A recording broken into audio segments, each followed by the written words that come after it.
Greetings in the name of our King and welcome. I'm glad to be here with you all once again to open up the book of our King and to study and to learn so we can sharpen ourselves to be approved before our Maker.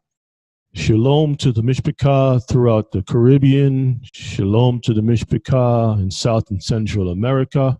Shalom to the Mishpachah over here in these divided states of America, and shalom to our Mishpachah across the border in Canada. Shalom to the Mishpachah over in the UK, Europe. Shabbat shalom to all the Mishpachah over in Africa. Shalom, Shabbat shalom to the Mishpachah in the middle of the East and all the Far East and every other place on this earth. I greet you all in the name of our King, and I hope that everyone is in excellent health. We have quite a class today. Nothing new. For those of you who have been with us for some time, is familiar with this particular topic. But every once in a while, Hebrews ask questions, and I am not sure if they have seen previous videos. I know I've never done a video with the title Cornelius, but I've included Cornelius in other classes. Apostle to the Gentiles, not a Negro, you name it. It's in there. We talk about this from time to time. As part of understanding the Hebrew diaspora. However, we do have a lot of new Israelites who are still not clear on the understanding with Israel being scattered among the nations. They're still looking at the book of Acts and starting there. And they need to go into all the other places in the Bible, and this is where they're going to have a full understanding. Once you have the master key, brothers and sisters, it is so easy to unlock the rest of the book. It becomes very easy.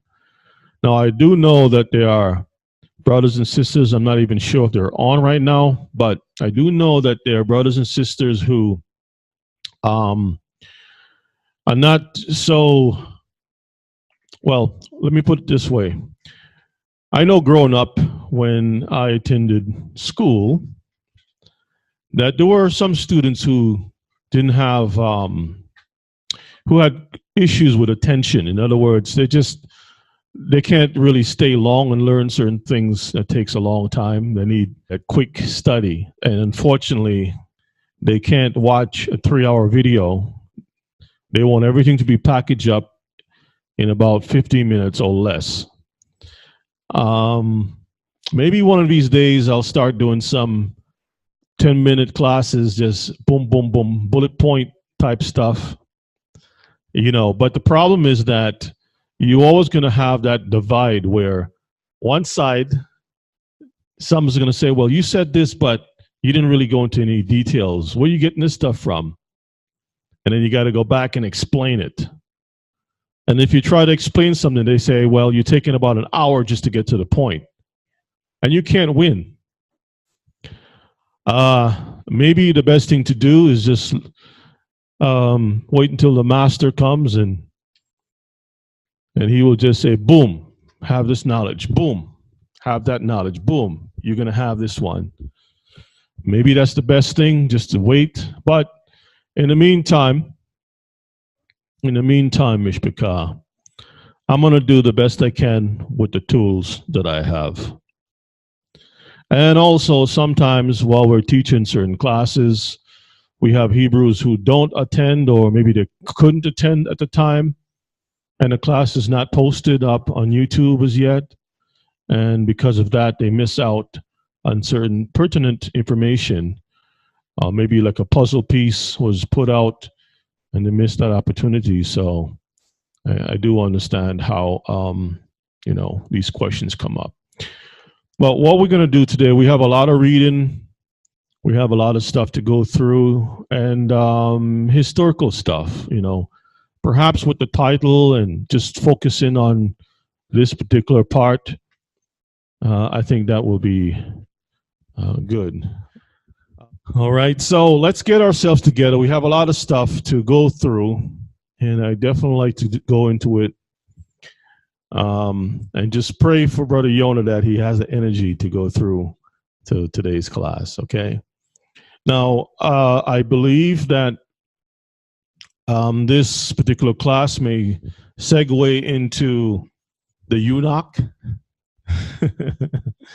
because that's also part B, I should say, or part 2 of the book of Acts with regards to so-called Gentiles coming in, and the apostles are going to Gentiles, and we should just drop everything and just go out and just grab a Gentile and embrace a Gentile, and those kinds of stuff. So, and then you find yourself going back into the church. You segue back into the church, and then you realize, okay, because that's where you find most of the Gentiles. You don't have to go too far. Okay. So let's have a word of prayer, and we'll get into today's class. Cornelius, Hebrew or heathen? Or heathen or Hebrew?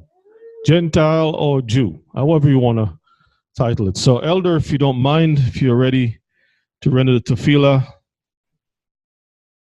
do that short tefillah and ask the Most High to bless the class. Get right into let's all face towards Jerusalem.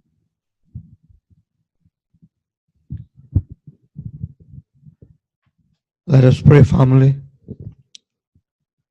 Our gracious, our dear loving Father, before your presence, we bow. We want to say thank you again for watching over us during the hours of the night, the days of the week. Thank you for all your blessings upon us. Thank you for gathering us again together. Thank you for the Shabbat today. We pray, dear Father, that may bless the service today. Everything that's going to be said and done, we pray, dear Father, that may accompany the teacher, that may bless him, that may speak to him, speak through him, and speak for him.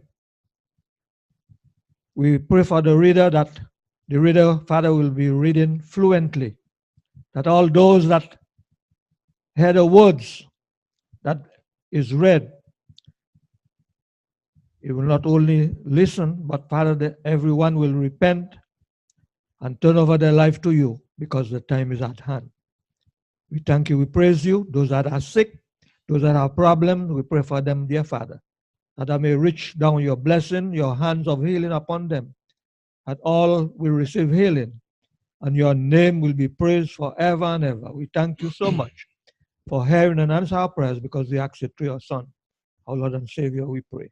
Amen. Our Father, which art in heaven, hallowed be thy name, thy kingdom come. Thy will be done in earth as it is in heaven. Give us this day our daily bread, and forgive us our debts as we forgive our debtors. Lead us not into temptation, deliver us from evil. For thine is the kingdom, the power, and the glory forever. Amen. So let me ask this question to the Mishpachah, and let's see what you all are thinking. Those of you who already know the answer, I mean, you can participate, but Cornelius, was he a Hebrew or a heathen? What saith you? Is he a Hebrew or a heathen?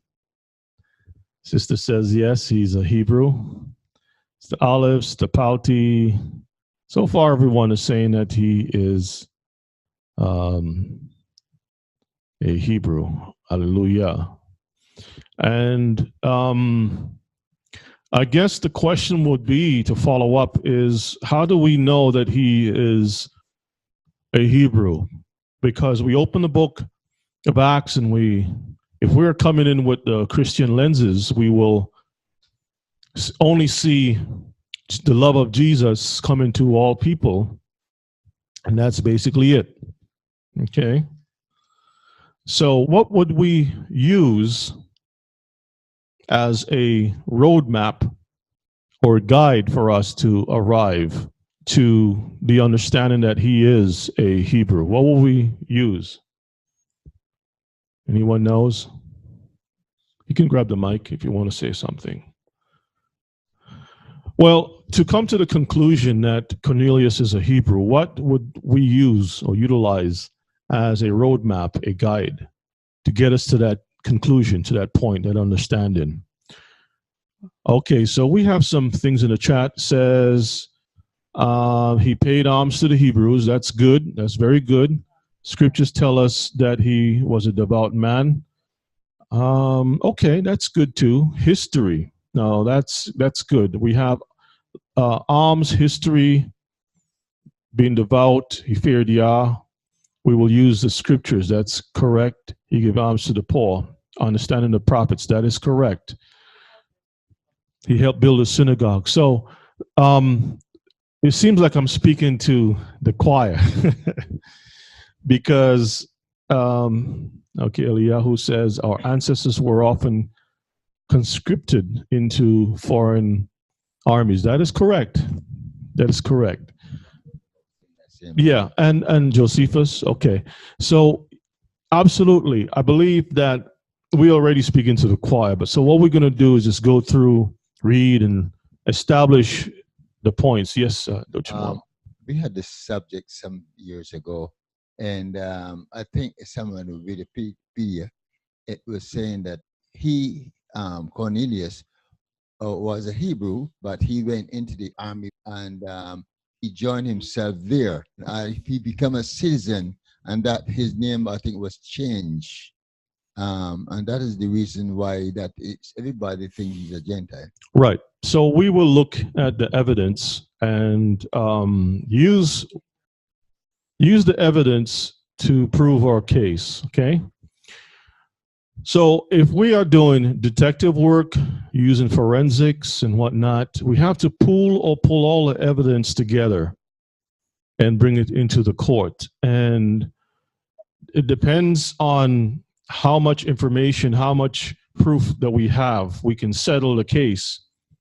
Now, of course, we don't have a time machine. I think that is appropriate. We need to have one of those, and I'm hoping that one of our scientist Hebrews will build one. But if you build one, build an extra one for me so I can go back. I'll take the Nicodemus trip. Can I enter my mother's womb a second time? No, Ima. Ima doesn't want me to go back a second time. Oh, my head was too big? My whole body was too big, Elder? Uh-oh. All right, family. So let's go into our studies. So we have this is just basically the email, one of many, talking about other Hebrews who are doing classes on YouTube about Cornelius. And the brother was saying that the argument he makes is that if Cornelius was an Israelite, why wasn't he present during Pentecost? That's a good question. What would you say would be the answer to that? Do you think every single Hebrew would be able to attend Pentecost? It depends. There's a mic. There are about 2 microphones over there. Yeah. Yeah, it depends on the location where he lived, and he couldn't probably make the journey to go to Jerusalem. Absolutely. Because remember, Shaul says, I must by all means make this trip, right, to Jerusalem. So he was trying his best to get there. He was pursuing it, but sometimes it's just not possible. Okay. What's the other reason? Let's see. Anyone? Roman duties. That's correct. Yeah, I was about to. Yeah. Okay. I was saying that. Roman duties. All right.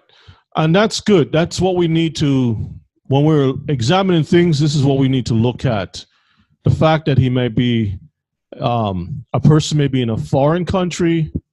He could have been, really far away or probably on the battlefield or something and not able to attend Pentecost. So we can't just say that or use that, We have to ask the question, okay, moreover, why would Peter say it was unlawful for a Jew to come under the roof of a man from another nation if Cornelius was an Israelite. That also has to be put into under the microscope and for us to examine, okay?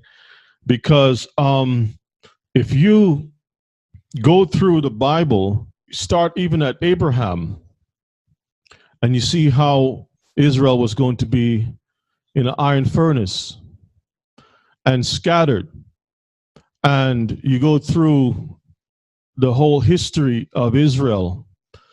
Deuteronomy chapter 28 is pretty much the seed that has all the historical, the prophetical pieces in there about Israel. That should be enough to give us an overview of what would happen to Israel being dispersed. Because being cut off because of breaking the commandments, you read the book of Hosea, you go through the prophets, you can see how the Most High pretty much turned his face away from Israel. This is why the prophets also spoke about those that sit in darkness. Darkness have seen a great light. Darkness, that means that, the face of the Most High was not on us. That's why it says, cause his face in the Aaronic prayer, his face to shine upon us and give us peace, right? If his face is not shining upon us, we're in big trouble, Mishpachah. Big trouble. So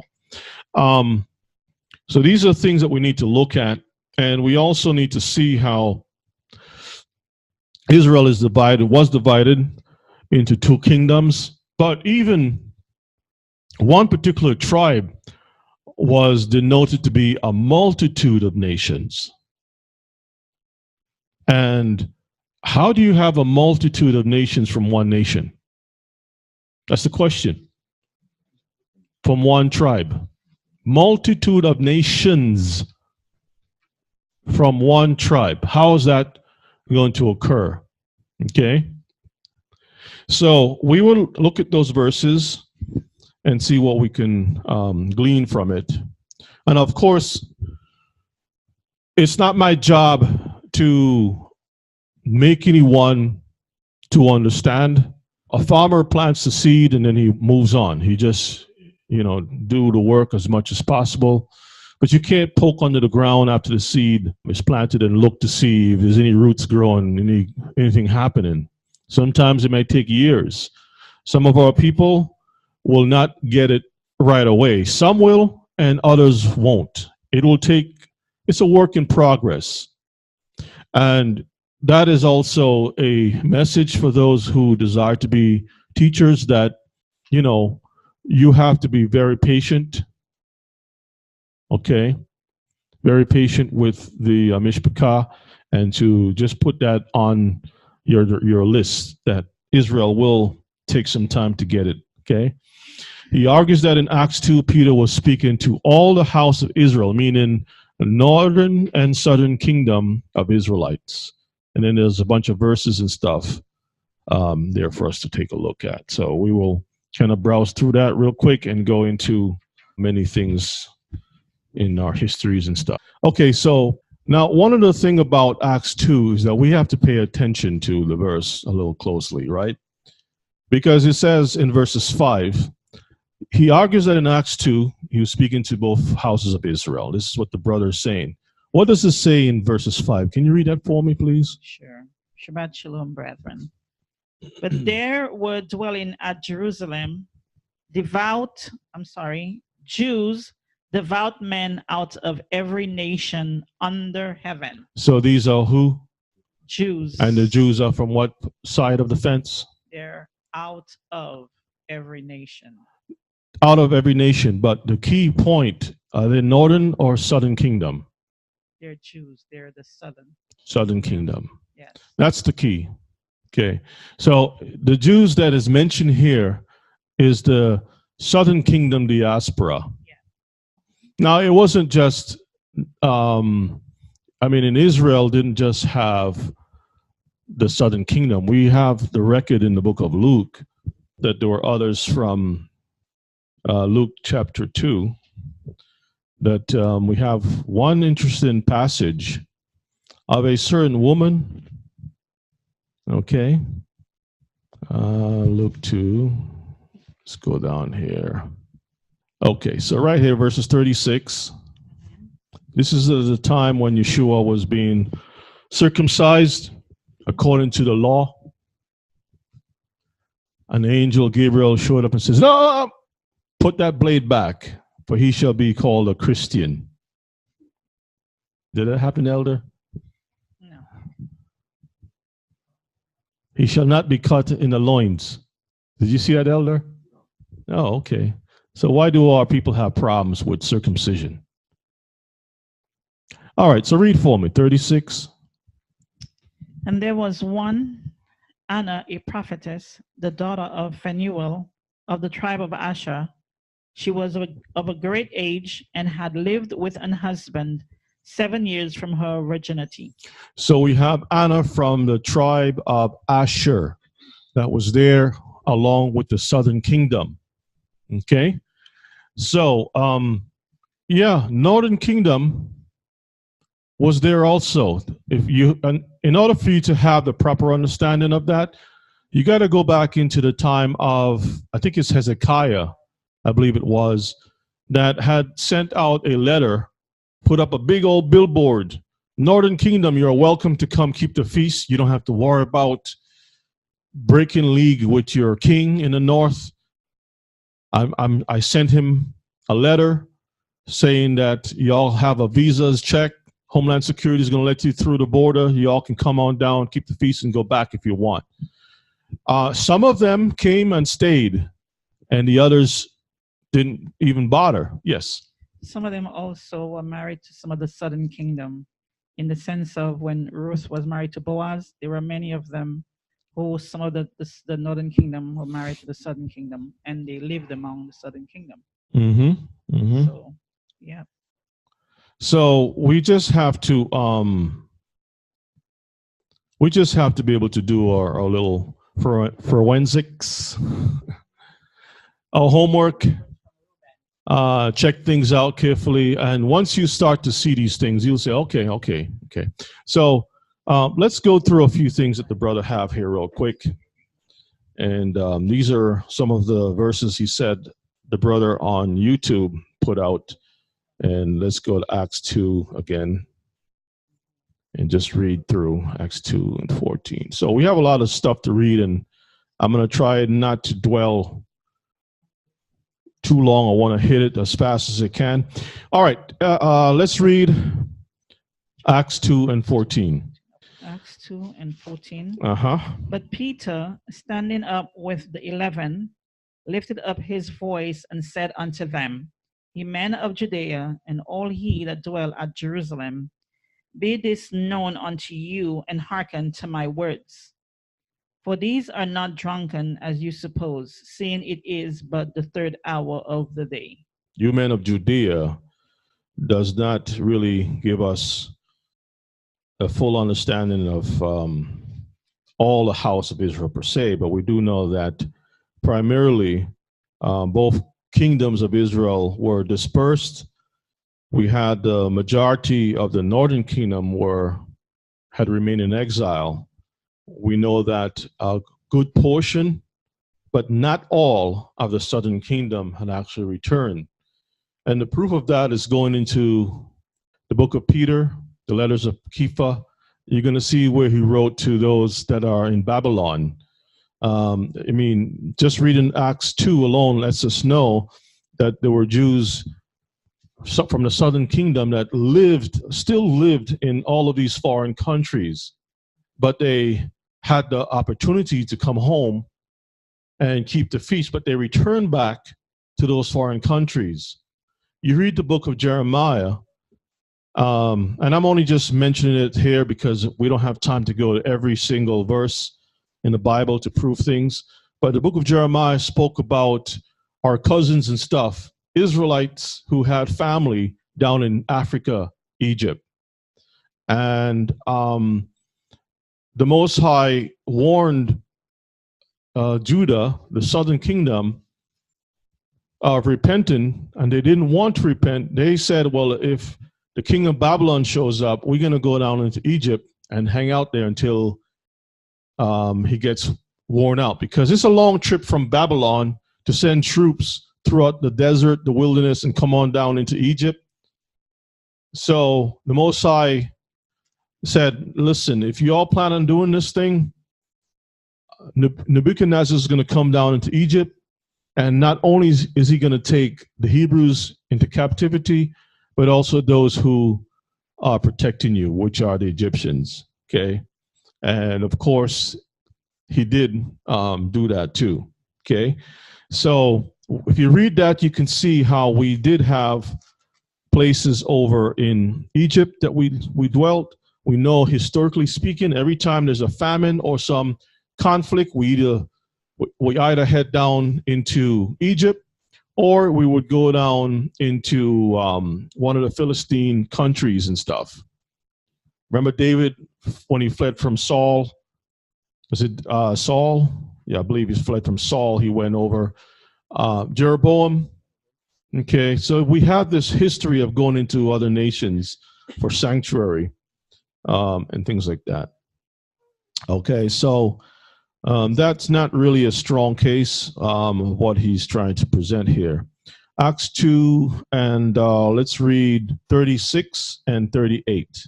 Therefore, let all the house of Israel know assuredly that Yahuwah have made that same Yeshua whom you have crucified, both Adonai and the Messiah.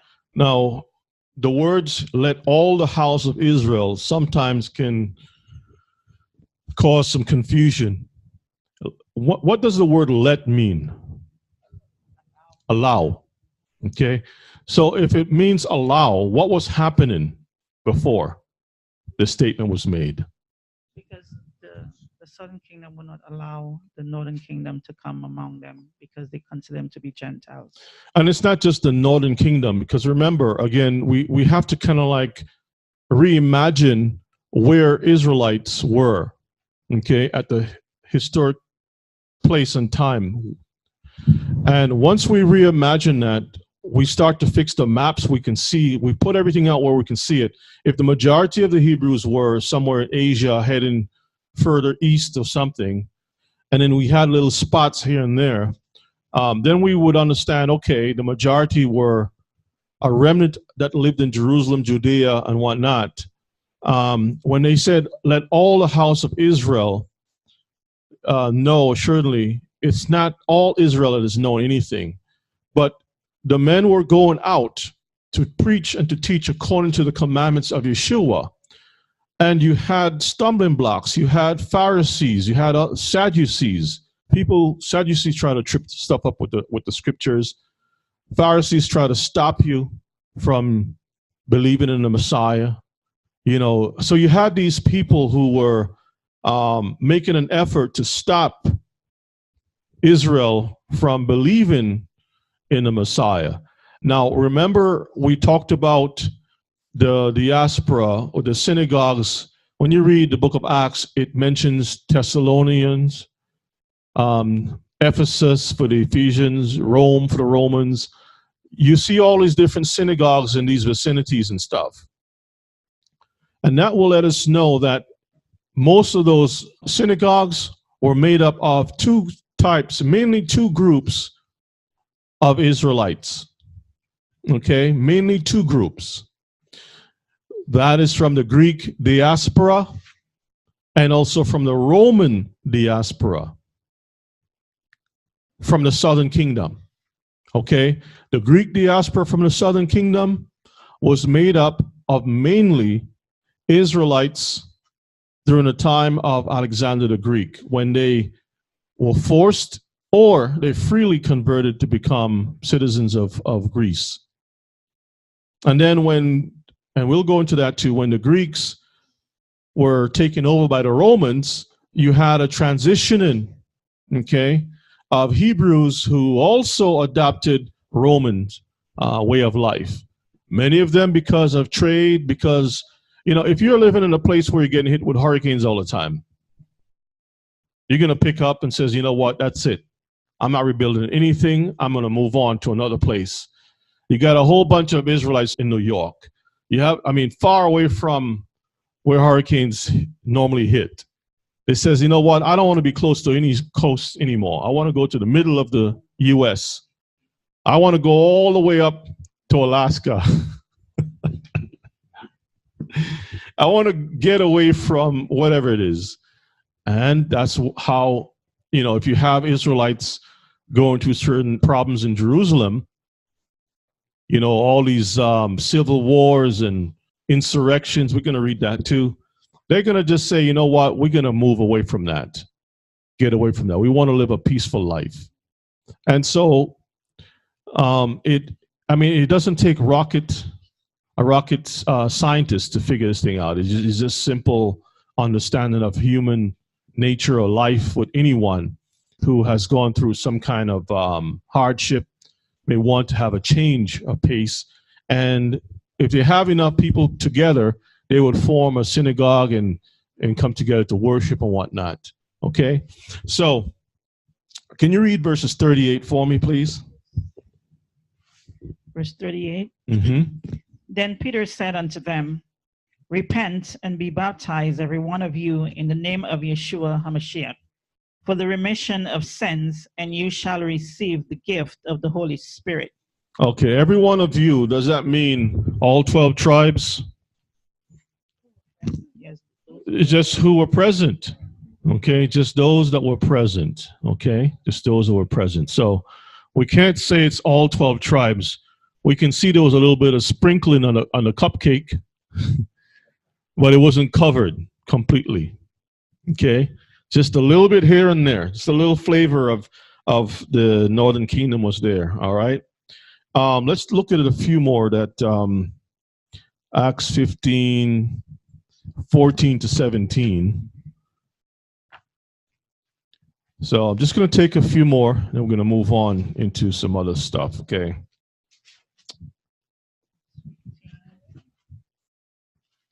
So I'm not doing a debate, taking the brother stuff and going. No, I'm not going to do all that. I'm just going to show you what history and what we have out there, and everyone can sit down and analyze the information. So 15, 14 to 17.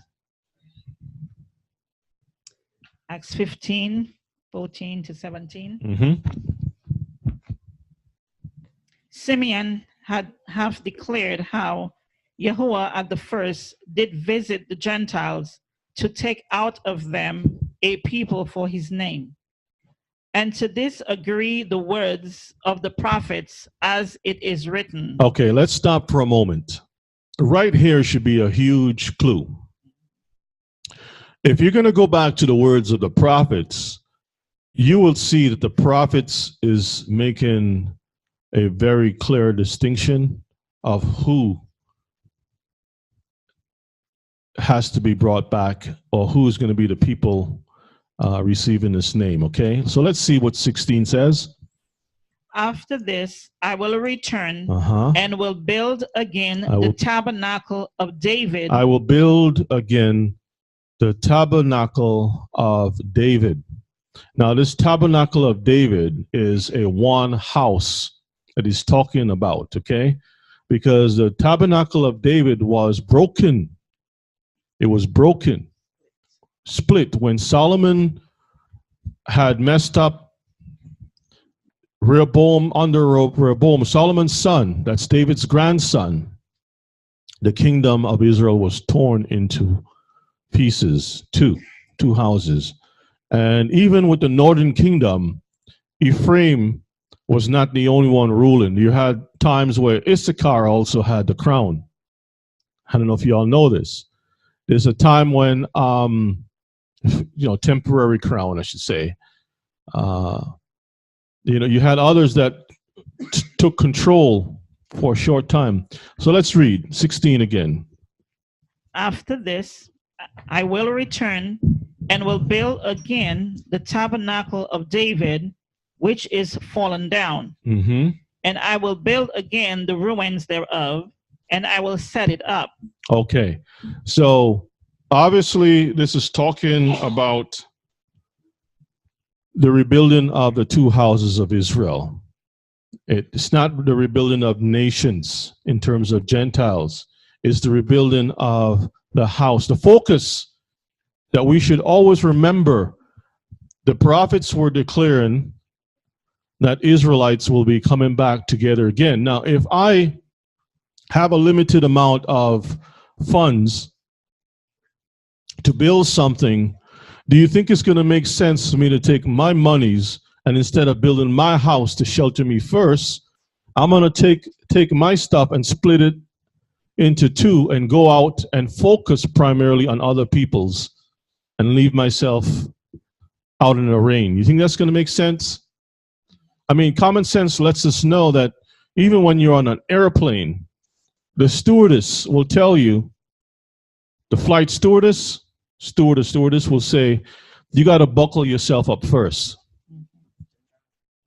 You got to put on your mask first, you, and then everyone else that is not capable of doing so, you help them afterwards. Yeshua says, let the children first be filled. First be filled. You can't have the mask halfway on your face and try to help somebody. The stewardess is going to say, no. Get your mask on properly. It has to cover you properly. It's just common sense. So has Israel tabernacle been restored yet? So why are we going out taking our shekels and building other people a house to stay in before us? That doesn't make any sense. Speak into the mic. Because you have to look at what happened during the time of Egypt. The Gentiles never came with us until when we were about to leave Egypt. That's when they saw the destruction, the plagues and everything. That's when they decided to join in with the house of Israel. They weren't before. Absolutely. And provisions were made for the Gentiles afterwards. Provisions is something you do later on. It's not something that you do initially, okay? Let's read verses 17. That the residue of men might seek after Adonai, and all the Gentiles upon whom my name is called, saith Yah, who doeth all these things. The Most High has never given his name to other nations. There's only one people that he gave his name to, and that's it. Okay, this is a hard swallow. I know a lot of people are wrestling with it, but I cannot change the thing to suit just because, you know, people want to be included in something. I mean, I have a good friend, for example, and the will says you're going to get everything. You cannot give it to this friend. The will stipulates you have to get it. You can't give it to the friend. You can feel, however, if it's the lawyer says, I'm sorry, but this guy cannot get it because he kicked your daddy's stick. I know he's your best friend, but he kicked your daddy's stick. So your daddy says he will never get it. When David was about to die, David gave a decree. He says to kill all these people. Remember that? He told Solomon, when I die, these guys are going to die too. Go ahead and read that. I mean, I'm sure you can say, well, you know, Daddy, you shouldn't kill this guy. You remember? When I die, they die too. That's it. Yes. The book of Amos, chapter 9, verse 11. That's where the prophet took that statement from. Let's take a look at that. Amos what now? Amos 9 and verse 11.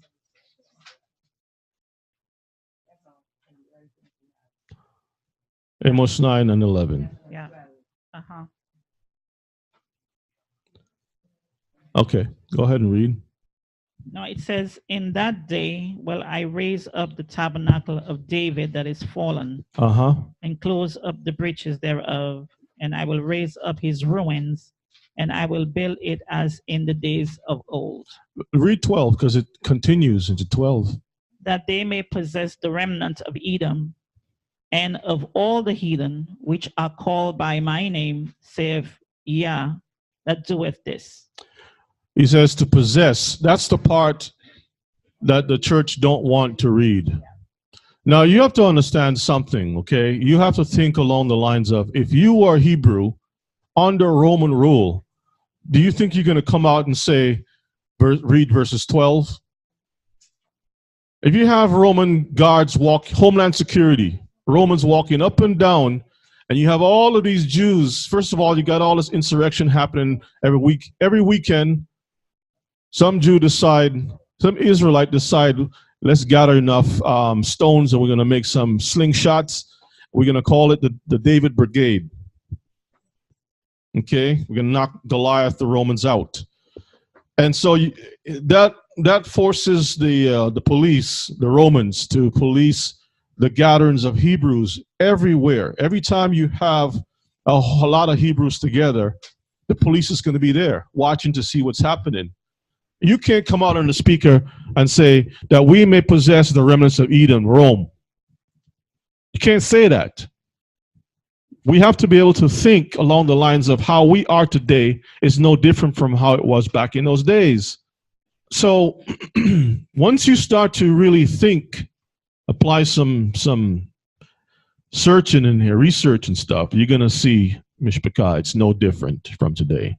You just can't go out in the streets and talk what you're going to do to the government and whatnot. Believe me, they're listening all the time.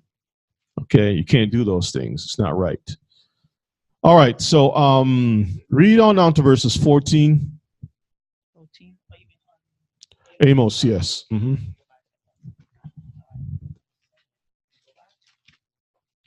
Verse 13. Behold, the days come, saith Yahuwah, that the plowman shall overtake the reaper, and the treader of grapes him that soweth seed. And the mountains shall drop sweet wine, and all the hills shall melt. And I will bring again the captivity of my people of Israel. And they shall build the waste cities and inhabit them. And they shall plant vineyards and drink the wine thereof. They shall also make gardens and eat the fruit of them. And I will plant them upon their land, and they shall no more be pulled up out of their land, which I have given them, saith Yahuwah, your Elohim. So Thy Elohim. if Peter and them were coaching from Amos, why would they quote from Amos, knowing full well that it hasn't happened yet? They were still under captivity. The thing is that they were basically speaking about the process. Everything was being initiated, being started, being sparked at that time. We're still in that phase. We're not in our land as yet. We're still on the road to Zion. The Gentiles are still in power. Okay. Yes. All right. So that's not the focus for today. Let's let's get back to Cornelius. Let me go back to let's see here. So let's see. Amos 9:11. We already covered that. Acts 10:1-2. We're going to go into that too. Cornelius might be the role model for Gentiles. It's argued he wasn't an Israelite because he didn't show up for the feast of Pentecost. We already covered that. If you're a soldier, especially one with a lot of authority, you will be stationed in other places. We'll go to Acts in a little bit. If Cornelius is an Israelite, then why does Paul state it's unlawful for a Jew to come onto one of another nation? Where does it state it's unlawful to associate with other Israelites? Okay.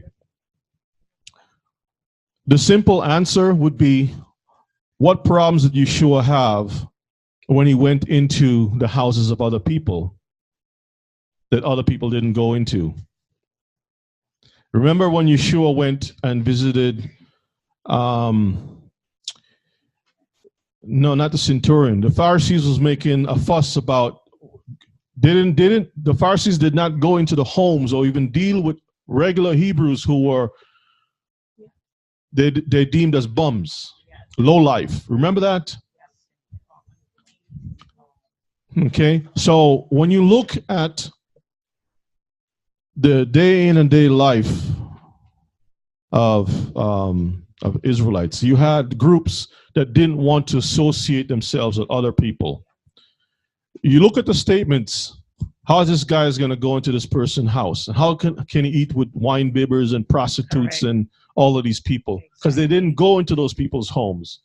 Zacchaeus was surprised that Yeshua was going to go into his house. What about Matthew, the tax collector? All of these people, other groups of Hebrews would not go into those people's homes.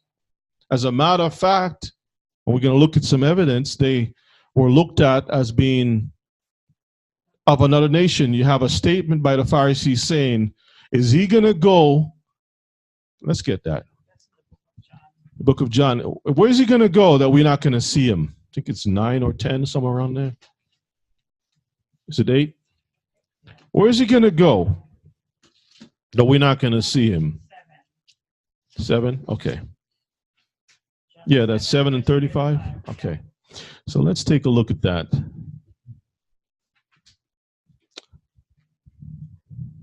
I see Hebrews are more alert than I am today. All praises to the Most High. I'm going to lean on y'all. All right, so y'all are throwing the scriptures together. John chapter 7. And let us take a look at this. Okay, 35. So this is dialogue with the judges, the Pharisees. If we read 32, let's skip on down, okay? Actually, just read from there, 32. Okay. The Pharisees heard that the people murmured such things concerning him. And the Pharisees and the chief priests sent officers to take him. Then said Yeshua unto them, Yet a little while am I with you, and then I go unto him that sent me. You shall seek me, and shall not find me, and where I am, thither you cannot come. Then said the Jews among themselves, Whither will he go, that we shall not find him? Mm-hmm. Will he go unto the dispersed among the Gentiles and teach the Gentiles? So the disperse among the Gentiles and teach the Gentiles, they would be considered the diaspora, Hebrew diaspora. You look it up and you'll see it says diaspora, the scattering of Israelites.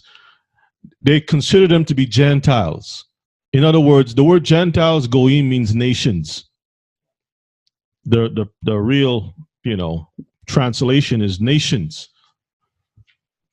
The only reason why we call them heathen is because of the practices of idolatry and those different things that is customary among those people. The culture of the foods that they eat and their lifestyle and whatnot, they're considered to be heathen because of that separation of not having the Torah that the Most High said he gave his law only to Jacob, book of Psalms, right? So they considered these fellow Hebrews to be as other nations. The answer is right there through the text as you go through. All right. So the question about why would he, the statement about unlawful for a Jew to come onto one of another nations. We're going to go into some other verses of scripture. He also mentions that Deuteronomy chapter 7 and 1 tells us which nations Israel wasn't supposed to form a covenant. Well, that was the immediate, because they lived in that vicinity. Okay? We wasn't supposed to form a covenant with any nation. None whatsoever. We formed covenants with Greeks, we had problems. We formed covenant with Rome, we had major problems. We went from the pan into the fire itself with Rome. Okay? So, any nation, no nation whatsoever. Well, the only covenant we're supposed to make is with our Elohim, that's it. Nehemiah 13, 1-3 also tells us what to do with the mixed multitude. Let's take a look at that. Let's see what the brother has, the thing. And then we're going to move on because it's a lot of stuff. I don't think I can be able to go through all of it. Okay. And time has a way of just, Yeah, Nehemiah 13, 1 to 3. On that day, they read in the book of Moses in the audience of the people, and therein was found written that the Ammonites and the Moabites should not come into the congregation of Yah forever, because they met not the children of Israel with bread and with water, but hired Balaam against them, that he should curse them. Howbeit our Elohim turned the curse into a blessing. Now it came to pass, when they had heard the law, that they separated from Israel all the mixed multitude. Okay, so they separated the mixed multitude. But when you read Ezra and Nehemiah, you can see that the emphasis was placed upon the rebuilding of the temple. And that was primarily what was on the table, people with the genealogy issues and all that stuff. But of course, Israelites were to separate themselves from these heathen nations because of what they did. The fornication, the idolatry, all of this crazy stuff. And of course, the provisions, when we try to get provisions, even Edom had chased us away from purchasing stuff. So the Most High marked them. The Amalekites, the seed of Esau, came out and waged war against us for no reason. So the Most High put that in the Torah, that we should always have problems with these people, just keep them away from us. So that is important. Okay. Let me see what it has here. Give me 1 second. Okay, mixed multitude. Okay, but at the same time, please keep in mind, you can't exempt the issue with Joshua when you had these people that were on the list to be destroyed. And the Most High said, well, Joshua said, well, you deceived us. From henceforth, you're going to be the drawers of water and the carriers of wood to serve the temple. Now, these people continue to keep the contract. They couldn't possess any substantial land inheritance. Thank you, Elder. And Saul had messed with them, and plagues from the Most High fell upon Israel. David had to mend things and take the curse off. Then when we read the book of Nehemiah, Ezra, somewhere along the lines, I think it's in Nehemiah, you find where they remember the covenant and they said that we were given a certain responsibility, and our people have always kept our side of the covenant, the contract. Okay, these are not Hebrews, these are Canaanite nations, or one Canaanite nation that the Most High allowed to stay amongst Israel, to serve Israel. Not just all Israel, but particularly to serve the temple itself. Okay? They're not in the temple, they just bring in supplies to the temple. There's a difference. You want to say something? Yes. Yes. So that he allowed them to live, because he saw that his name would not be blasphemed, because since Joshua made the covenant with them, and if he turn around and do something different, then they will look on Elohim as, not a truthful person. Yes, because whatever you bind on earth will be bound in heaven. The contract will be signed in heaven.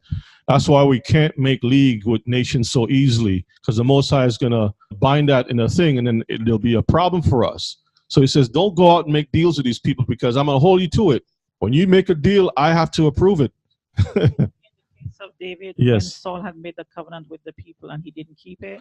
Yes. And that's what I was referring to.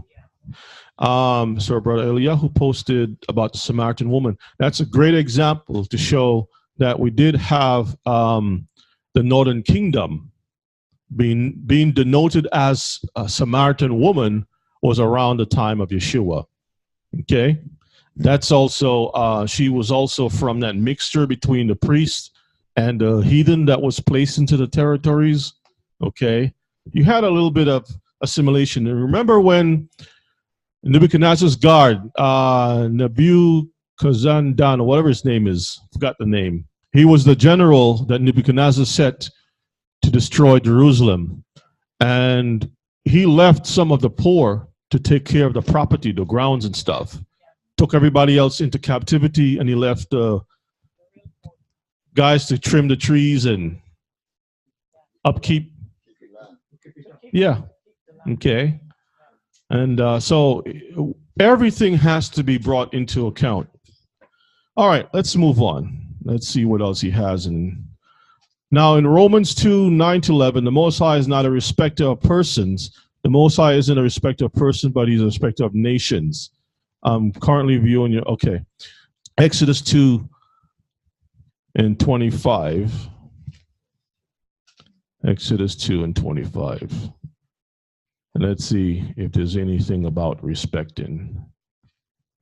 Not a respecter of persons, but nations. 2:25.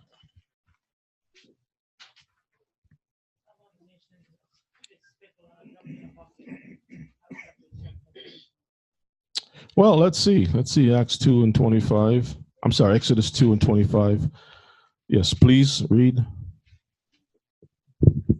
Exodus 2:25. And Yahuwah looked upon the children of Israel, and Yah had respect unto them. So he had respect unto the children of Israel. Well, it says, the brother says, respecter of, what does it say? Nations. The Most High isn't a respecter of persons, but he is a respecter of nations. Okay, so this is just Israel. It's mentioned here, right? All right. Leviticus 26 and verses 9.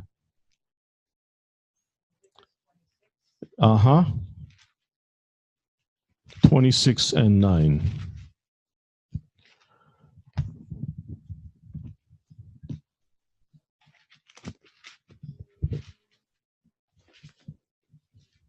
And when you get it, just go ahead and read.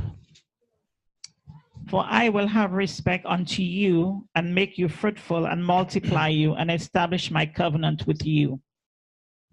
With whom? What nations? He's speaking of Israel. So he's not speaking about speaking of respecting anybody else. other nations, right? No. Okay, let's get 2 Kings 13 and 23. 2 Kings 13 and 23. So we have these examples to see,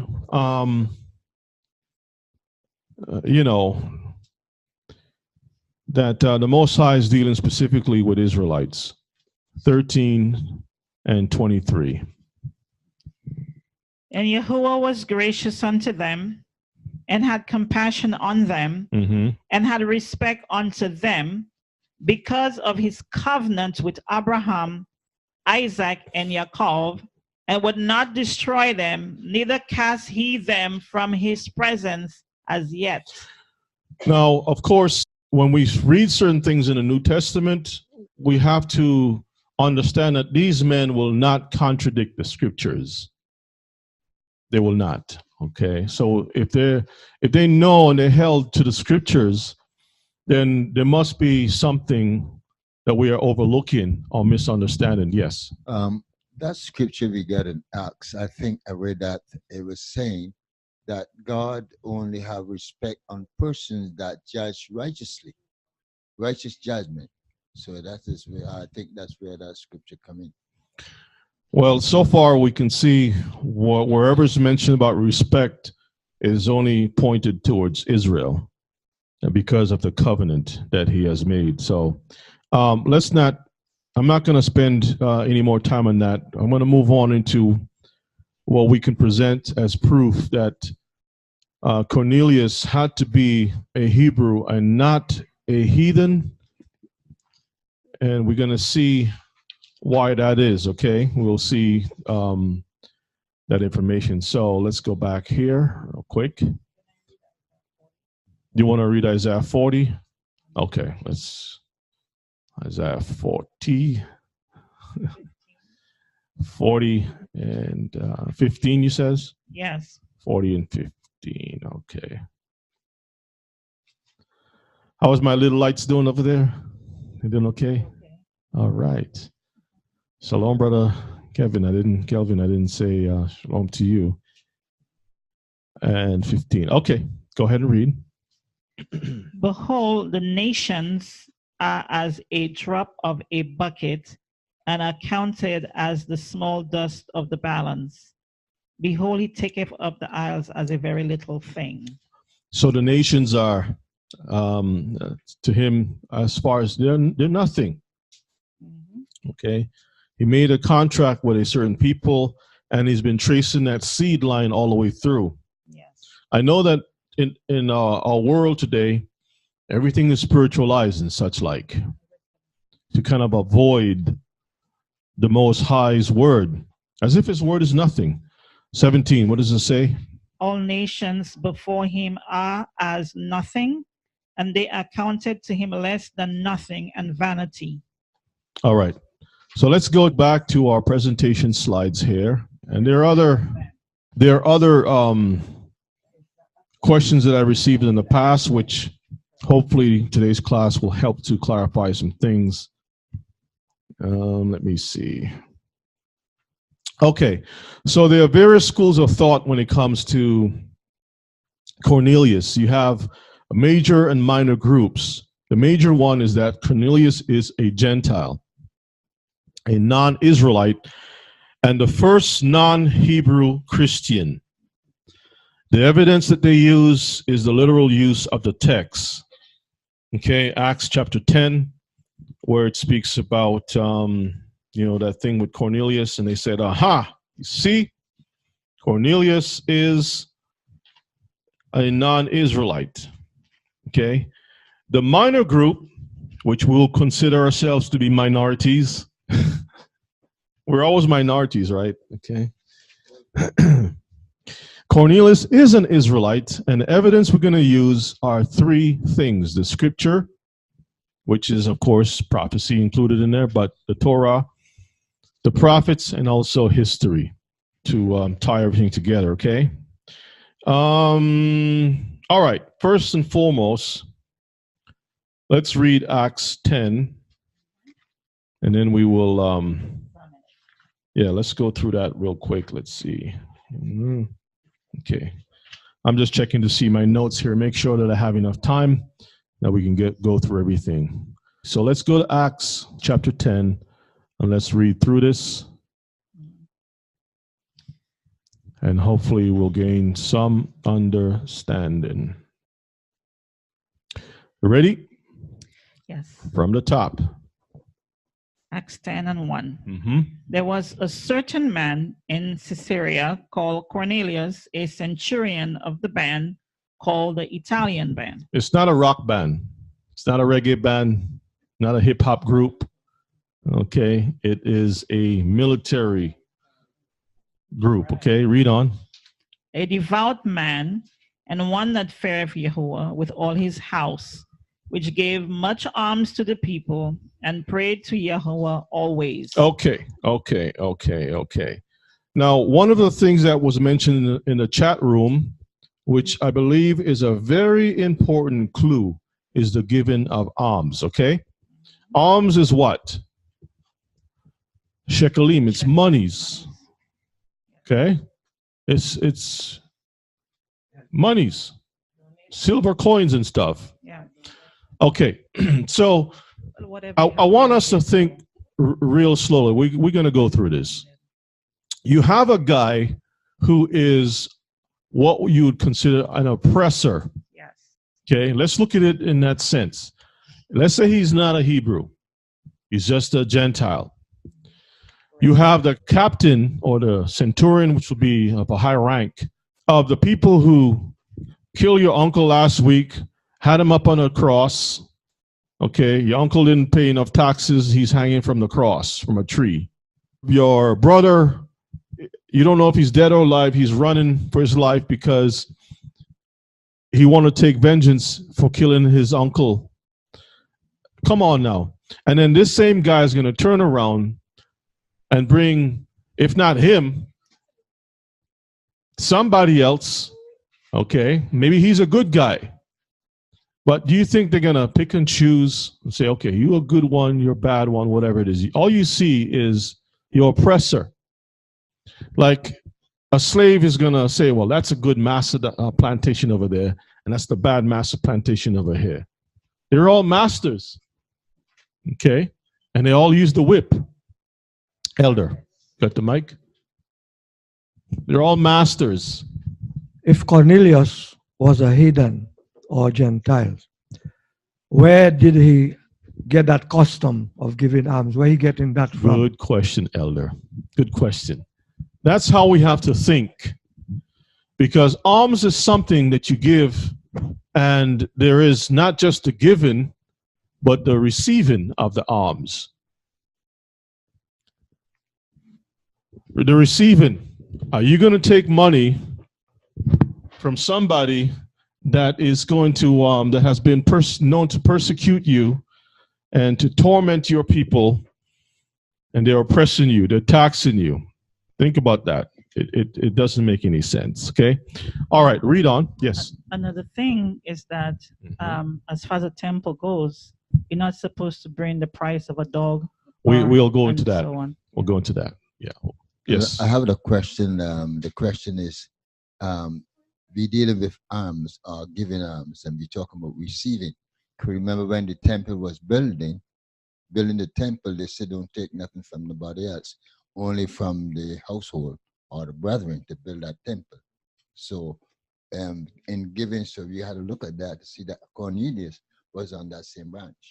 Especially from the oppressor. Now, when Solomon was building the temple, you had, what's that guy's name again? Hiram. Keep forgetting him. Hiram was hired to bring some stuff on his ships, to see the wood and whatever it is that he had to bring to build up the thing. But Solomon was at peace with him. Hiram was not oppressing him. Okay, and I'm sure we had a system in place to check things out. Think about the Romans as a people who eat swine. Think about that. They eat swine, deal with prostitutes. They had, they were disciplined in war, but when they are free to drink and carry on, they can grab whoever they want and do whatever they want to do. They had this kind of a freedom, and they abused their freedoms. The peoples and stuff. And I don't think that too many people would say, okay, let's take this money, bring it before the Most High, and we'll get blessed. I really don't think so, Mishpika. Let's read on. And verse 3. Uh-huh. He saw in a vision, evidently about the 9th hour of the day, an angel of Yah coming into him and saying unto him, Cornelius. And when he looked on him, he was afraid and said, What is it, Lord? And he said unto him, Thy prayers and thy alms are come up for a memorial before Yahuwah. All right. Do you know of anyone historically, a heathen historically, that the Most High have answered the prayers as a memorial? Has anyone? No. Nebuchadnezzar had dreams. Yes. Pharaoh had dreams during the time of Joseph. Who else? All of these people had stuff, but was it for doing? Abimelech too. Do y'all know of anything like that? Yes, you want to say something? No. I was going to say in verse 3, how would Cornelius know the time of prayer to pray? Well, some can say, well, he had the Jewish book 101 on the customs and traditions of the Jews, and they go to the temple 3 times a day, so I'm going to go there too and take off my bulletproof vest and my helmet, put on a robe and go in there. No, Mishpaka, come on now. Okay, come on. All right, verses 5, let's read. And now send men to Joppa and call for one Simon, whose surname is Peter. He lodgeth with one Simon a tanner, whose house is by the seaside. Mm-hmm. He shall tell thee what thou oughtest to do. And when the angel which spake unto Cornelius was departed, he called 2 of his household servants and a devout soldier of them that waited on him continually. Can you do me a favor and exchange the mics? I don't know, for some reason your mic doesn't sound so good. And when he had declared unto these things, all these things unto them, he sent them to Joppa. Uh-huh. And on the morrow, as they went on their journey and drew nigh unto the city, Peter went up upon the housetop to pray about the 6th hour. Mm-hmm. And he became very hungry and would have eaten. But while they made ready, he fell into a trance and saw heaven opened and a certain vessel descending unto him, as it had been a great sheet knit at the 4 corners and let down to the earth, wherein were all manner of 4-footed beasts of the earth, and wild beasts, and creeping things, and fowls of the air. Mm-hmm. And there came a voice to him, Rise, Peter, kill and eat. But Peter said, Not so, for I have never eaten anything that is common or unclean. Okay. And the voice spake unto him again the 2nd time. Now, at this point in time, we should realize that something doesn't really add up. Mhm. Why would this man be so, I guess, strict in his customs, determined not to break his custom, Mhm. even in a dream? Yes. Now, this is the same Peter that already went through the teachings of the Messiah. He ran away. He was strengthened. Now he's trying to help Israel to build and stuff. And all of a sudden, this thing came on him. Maybe at this particular time, you remember when Yeshua had to rebuke the devil that was speaking through him? Satan want to sift you as wheat. So you can see how even in a dream, Peter was resisting change. You don't see where he says, I'm going to eat anything. Okay, read on. That's the 2nd time now. Verse 15. Uh-huh. And the voice spake again unto him the 2nd time. What Yahuwah have cleansed, that call not thou common. This was done thrice, and the vessel was received up again into heaven. If you notice that the voice says common, what is the difference between common and unclean? Anyone knows?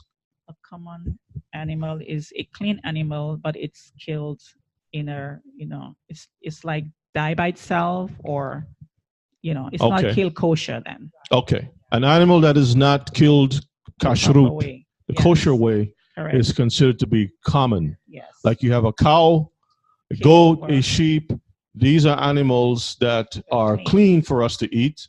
But if it doesn't feel so good that day and lay down and it just keeled over, 4 legs is up in the air, you can't eat that thing. You can't come with the knives and say, hey, let's eat it.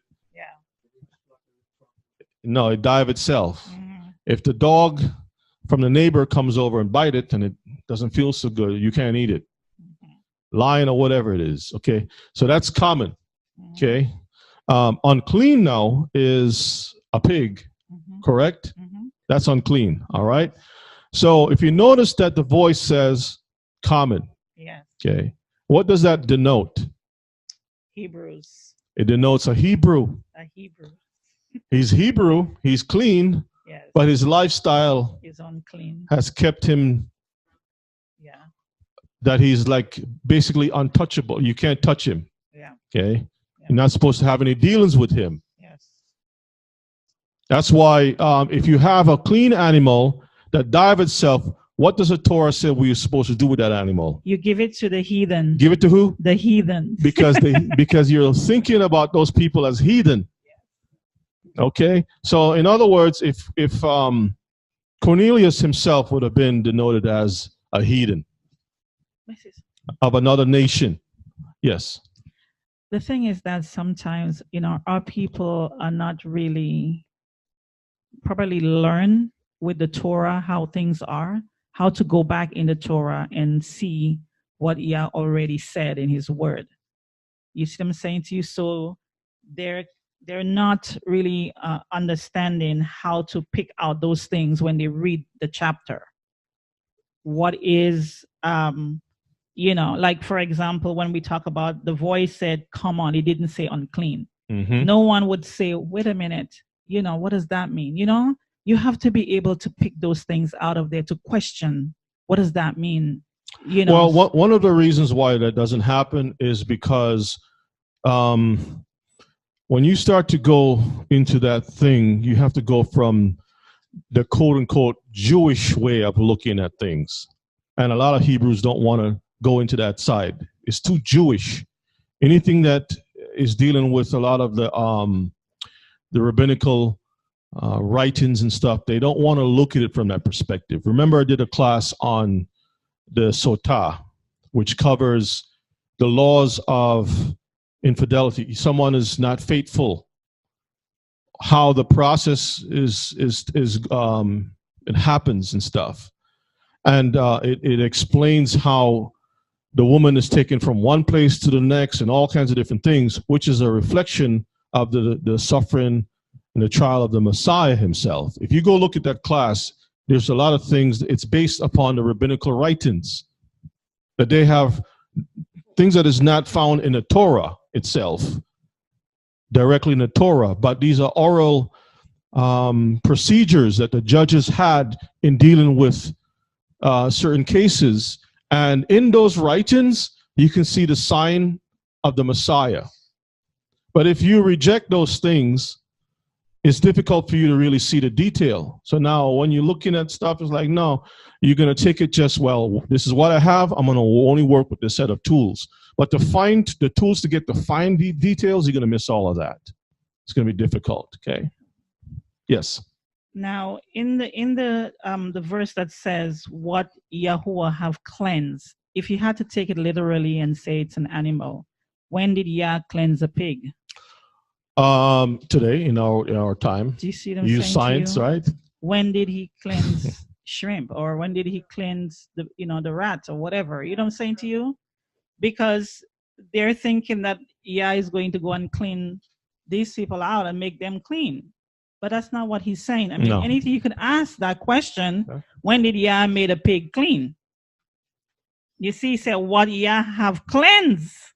If you're talking about a Gentile, Yah never cleanse a pig, if you're going to take it literally. So as Kiefer made it very clear, that as a disclaimer, we're not saying that that the Most High have made any GMO stuff that is clean, kosher pigs. No. This is what the people are trying to do. They're trying to make kosher pigs because they love that stuff so much, you know. But they do that right now. They are saying that they can make the pig kosher. Yeah. Well, Do I you know mean, that? that's the European Ashkenazim people that are saying that. Okay, so let's move on. Let's read the rest of that. And let's finish up this chapter, and then we'll go and look at this thing from a prophetical standpoint, because everything that we're seeing in the book of Acts and such like, it didn't just start there. This is a continuation of a long process that the Most High have declared to the house of Israel, both Correct. houses of Israel, okay? Amen. All right, so let's read. Verse 17. Uh-huh. Now, while Peter doubted in himself what this vision which he had seen should mean, behold, the men which were sent from Cornelius had made inquiry for Simon's house and stood before the gate, Mm-hmm. and called and asked whether Simon, which was surnamed Peter, were lodged there. While Peter thought on the vision, the Spirit said unto him, behold, 3 men seek thee. 3. Yes. Okay, interesting. 3. All right. Continue Mhm. on. Arise therefore and get thee down and go with them, doubting nothing, for Mhm. I have sent them. Then Peter went down to the men which were sent unto him from Cornelius, and said, behold, I am he whom he seek. What is the cause wherefore you are come? Mm-hmm. And they said, Cornelius, then the centurion, a just man, and one that feareth Yahuwah, and of good report among all the nation of the Jews, was warned from Yahuwah by an holy angel to send for thee into his house and to hear words of thee. Mm-hmm. Then called he them in and lodged them. And on the morrow Peter went away with them, and certain brethren from Joppa accompanied him. And the morrow after they entered into Caesarea, and Cornelius waited for them, and had called together his kinsmen and near friends. And as Peter was coming in, Cornelius met him and fell down at his feet and worshipped him. But Peter took him up, saying, Stand up, I myself also am a man. And as he talked with him, he went in and found many that were come together. And he said unto them, You know how that it is an unlawful thing for a man that is a Jew to keep company or come into one of another nation. But Yahuwah have showed me that I should not call any man common or unclean. Mm-hmm. Therefore came I unto you without gainsaying, as soon as I was sent for. I asked therefore, for what intent you have sent for me? And Cornelius said, 4 days ago I was fasting until this hour, and at the 9th hour I prayed in my house, and behold, a man stood before me in bright clothing. Mm-hmm. And said Cornelius, Thy prayer is heard, and thy arms are hard in remembrance in the sight of Yahuwah. Send therefore to Joppa, and call hither Simon, whose surname is Peter. He lodgeth in the house of one Simon a tanner by the seaside, who when he cometh shall speak unto thee. Let me pause for a moment and just to reinforce again the whole idea of a military officer. When you are a military officer, you have to obey strict commands. Is that correct? Correct. Now, if they are having a parade to Jupiter and they're doing different things, sacrifices, killing a few swine or whatever it is, do you think that Cornelius can say, okay, I'm not going to do this thing? I can't participate in this thing? You think that's going to be an issue? Obviously, that's going to be a problem, right? So just imagine that Cornelius, you have Israelites are seeing this guy or knowing full well what the people do. It's going to be difficult for them to take anything from this man and bring it into this place, right? Okay. We have to understand how things work, and if we don't apply that, we're going to have problems. We're going to have a lot of problems, okay? All right, let's continue on. Verse 33, Immediately therefore I sent to thee, and thou hast well done that thou art come. Mm-hmm. Now therefore are we all here present before Yahuwah to hear all things that are commanded thee of Yahuwah. Then Peter opened his mouth and said, Of a truth I perceive that Yahuwah is no respect of persons, but in every nation he that feareth him and worketh righteousness is accepted with him. But in every nation he that feareth him and worketh righteousness is accepted of him. That is what throws a lot of people off. Mm-hmm. Okay? Mm-hmm. Let's continue. The word which Yah sent unto the children of Israel, Mm-hmm. preaching peace by Yeshua HaMashiach, he is Lord of all. He sent the word unto who? The children of Israel. Okay. But that's interesting that he mentioned that, so they should have no reason to say that it was not about the children of Israel, because it tells you that. Some people wrestle with that, but we'll prove all things. Read on. Mm-hmm. Verse 37, the word I say ye know, which was published throughout all Judea, and began from Galilee after the baptism which John preached. What was the other name for Galilee? Galilee was called another name? Samaria. Galilee of what? Of the nations, or Galilee of the Gentiles. Galilee of the Gentiles. Of the yes. Gentiles. That is correct. So Galilee is still part of Am Israel, all of Israel. And they call it Galilee of the Gentiles. Mm-hmm. So obviously they were looking at the people from that region to be heathen. Yes. Let's continue on. Mm-hmm. Verse 38. And Yahuwah anointed Yeshua of Nazareth with the Holy Spirit and with power, who went about doing good mm-hmm. and healing all that were oppressed of the devil, for Yahuwah was with him. Mm-hmm. And we are witnesses of all things which he did, both in the land of the Jews and in Jerusalem, whom they slew and hanged on a tree. Him Yahuwah raised up the third day and shewed him openly, not to all the people, but unto witnesses chosen before of Yah, even to us who did eat and drink with him after he rose from the dead. And he commanded us to preach unto the people and to testify that it is he which was ordained of Yah to be the judge of quick and dead. He commanded us to preach unto the people. You all remember when he said that? He told them to don't go. Yes. Do not go into the way of the Gentiles or into the Samaritan, but go to the lost sheep of the house of Israel. Just the lost sheep of the house of Israel. Correct. Now in Samaria you had real heathen, and you Yes, also had the lost sheep of the lost Israel. sheep of the house of Israel. Correct. Okay?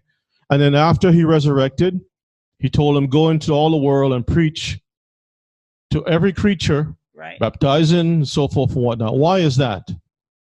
That's because that's where they were scattered. Because they were scattered. Yes. They were everywhere. Okay? Yes. Let's continue on. Yes. Again, like in- Verse 43. To him give all the prophets witness. The prophets is key. Mhm. And this is why when we read the prophets, it explains. We'll go to the prophets shortly, but continue on. That through his name whosoever believeth in him shall receive remission of sins. Okay, so here goes the thing. But we'll go back to the prophets, remember, all right? Continue on. While Peter yet spake these words, the Holy Spirit fell on all them which heard the word. And they of the circumcision which believed were astonished, as many as came with Peter, because that on the Gentiles also was poured out the gift of the Holy Spirit. Now, the circumcision is just an idiom to those pious Jews. With the Pharisee type, circumcised, go to the synagogue, got your phylacteries, you got your talit, you got your stuff. I mean, you're just everything cookie cut, But remember, the book of Maccabees, which we'll look at also, covered Israelites who became as the heathen. They didn't want to circumcise their children, want to eat pork and all kinds of stuff. I mean, come on. You see an Israelite eating a cockroach. Right. You seen a Jew eating cockroaches and saying, man, this is a delicacy. We can eat it now. It's good. Octopus, squid. Right then and there, you says, you know what? I'm sorry. You're lost. That's it. You're not welcome in my house. Okay, cut off. All right, let's continue. Verse 46. Mm-hmm. For they heard them speak with tongues and magnify Yahuwah. Then answered Peter, can any man forbid water that these should not be baptized, which have received the Holy Spirit as well as we? Mm-hmm. And he commanded them to be baptized in the name of Adonai. Then prayed they him to tarry certain days. All right. So we have a couple questions. We're going to go to Luke also. So just hold on, brothers and sisters. We'll cover that too. We have Matthew, Luke, and John to do some comparisons. Sister Deborah says, why was Peter told to rise, kill, and eat if any of the beasts had died of themselves? Well, you can have an animal that is clean, that hasn't died. You can kill it if it's suffering. If it's bitten by a lion or something, okay, if it's infected with a sickness, you can't eat it. If you see an animal is suffering from a disease or something, or whatever it is, it's considered not acceptable to eat for consumption. You can give it, while it's limping, you can take it over to the strangers and give it to them. But you can kill it also. Okay. Mm-hmm. Yes. I want to know the question that the sister asked. Why was Peter told to rise, kill, and eat if any of the beasts had died of themselves? Well, I believe that God was sending him a message. It was a message in that sheet that was sent down. It was that message that he was sending to them, about his people. It was a message. Yeah. Absolutely correct. So is this a prophecy? Acts chapter 10, is this a prophecy? So let's go to Ezekiel chapter 4. And we're going to see the same type of stuff in a different form, okay? So, or I should say similar. Not the same, but similar. This is a prophecy. Let's go to Ezekiel chapter 4, and we're going to gain some understanding here, Mishpachah. Okay, so you can read the whole chapter. This is a prophecy about the two houses of Israel. As a matter of fact, let me see. You know what? Let's read through it. Let's start at verses 1. Yeah. Thou also, son of man, take thee a tile and lay it before thee, and portray upon it the city, even Jerusalem. That's the southern kingdom. And lay siege against it, and build a fort against it, and cast a mount against it. Set the camp also against it, and set battering rams against it round about. Cornelius was a regular Joe, or was he a soldier? Soldier. So keep in mind that Cornelius is a military guy, but over here we find in Ezekiel there's some military excursion is happening, okay? All right. All right, so this is against the house of Judah, Yes. the southern kingdom. Now let's read verses 3 now. Moreover, take thou unto thee an iron pan, and set it for a wall of iron between thee and the city, Okay. and set thy face against it, and it shall be besieged, and thou shalt lay siege against it. This shall be a sign to the house of Israel. Read on.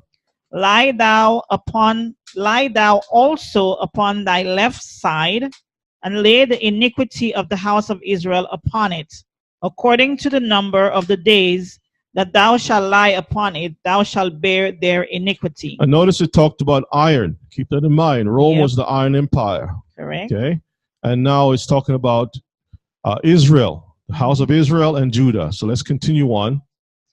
For I have laid upon thee the years of their iniquity, according to the number of the days, 390 days. So shalt thou bear the iniquity of the house of Israel. So you got 390 days. Keep that in mind, that number. All right, continue. And when thou hast accomplished them, lie again on thy right side, and thou shalt bear the iniquity of the house of Judah 40 days. I have appointed thee each day for a year. What's the total of that? 390 and 40. What's that? What do we have? For something, 430. 430? How long was Israel mentioned being in captivity for? 430. 430 years. Yes. And this is way after Egypt. Keep that in mind, Mishpachah. Remember in the book of Acts, it mentioned 430 years. This stuff keeps reoccurring all the time. Yeah. All right. So you have the house of Israel, the northern kingdom first mentioned. And then you have, that's the left side, right? Yes. And then on the right side, second after that siege, you have the house of Judah for 40, which is judgment. Okay. Now let's continue on. Verse 7. Therefore thou shalt set thy face toward the siege of Jerusalem, and thine arm shall be uncovered, and thou shalt prophesy against it. Read. And behold, I will lay bands upon thee, and thou shalt not turn thee from one side to the other, till thou hast ended the days of thy siege. Bands, like an Italian band. Okay, read on. Military. Read. Take thou also unto thee wheat, and barley, and beans, and lentils, and millet, and finches, and put them in one vessel, and make thee bread thereof, according to the number of the days that thou shalt lie upon thy side. 390 days thou shalt eat thereof. So for the northern kingdom, you notice he mentioned about the 390 days. But the interesting thing is the order of, and of course, this is food. So bread is food, something to eat. But if you notice the order of the meal, the recipe, wheat and barley, beans, lentils, and such like. We know we need to have these things we need this wheat and barley to kind of bind the lentils and stuff. But why did it mention what's wrong with this? That's the question. What's wrong with the order? Let's hold on. Let's see if anyone in the chat room can pick up on it. What's wrong with the order? Let's see. Let's try the chat room first. It's out of season. It's the Yehudit. Okay. Out of season. What do you mean by out of season? Okay, Sister Lydia, you want to give it a try? You got the mic? So Yehudit says. Well, I was just going to say that the barley is first, and then the wheat is in the That's last right. season. That's correct, sisters in the chat room. You all got it. The barley's supposed to come first. So when we see stuff like this, it's like a red flag. Like, this don't make any sense. You're starting off with the barley, with the wheat first, and then the barley comes second. It's a message. Yes. But he also did the same thing with the order why he did with the northern and the southern kingdom. The order is off too, because he came to Judah first and then to the northern kingdom. Oh, you mean in terms of Yes. with the Messiah? Yes. Yes, okay. But we know that the northern kingdom was first destroyed and then the southern kingdom was destroyed. Okay? So when you look at these things, there's a lot of stuff in there that requires you to spend time, research, study, break it down. It's not something on the surface, okay, that we should look at. And this is what trips up a lot of Hebrews. They're only surface studiers, just skimming the top. You got to dig deep into the stuff, okay? Otherwise, you're not going to get it. And a person like myself may sound kind of crazy because we're presenting stuff that, you know, you're not really interested in. But let's look some more. Let's see what's going on here and compare that with the book of Acts, chapter 10. All right, so verses 10 now. Verse 10. And thy meat which thou shalt eat shall be by weight, 20 shekels a day. From time to time thou shalt eat it. Okay, verses 11. Thou shalt drink also water by measure, the 6th part of an hin, from time to time shalt thou drink. And thou shalt eat it as barley cakes, and thou shalt bake it with dung that cometh out of man in their sight. A man's excrement, feces, doo-doo. He says, you're going to make these cakes, but he called it barley cakes. That's strange. If you're starting off with wheat, when you're buying stuff in the supermarket, the first ingredient is usually the main ingredient. If it says orange juice and it says 35 color, 36 green, and then in the bottom you're seeing orange, you know orange is the last thing in there. Right? So he says barley cakes, but it's wheat. This is the first ingredient. But then he says to make the stuff with man's doo-doo. Now let's see what the prophet have to say. Verses 13. And Yahuwah said. Yeah, this is dry man's doo-doo to make the fire, okay? Like fuel. Okay, read. Yahuwah said.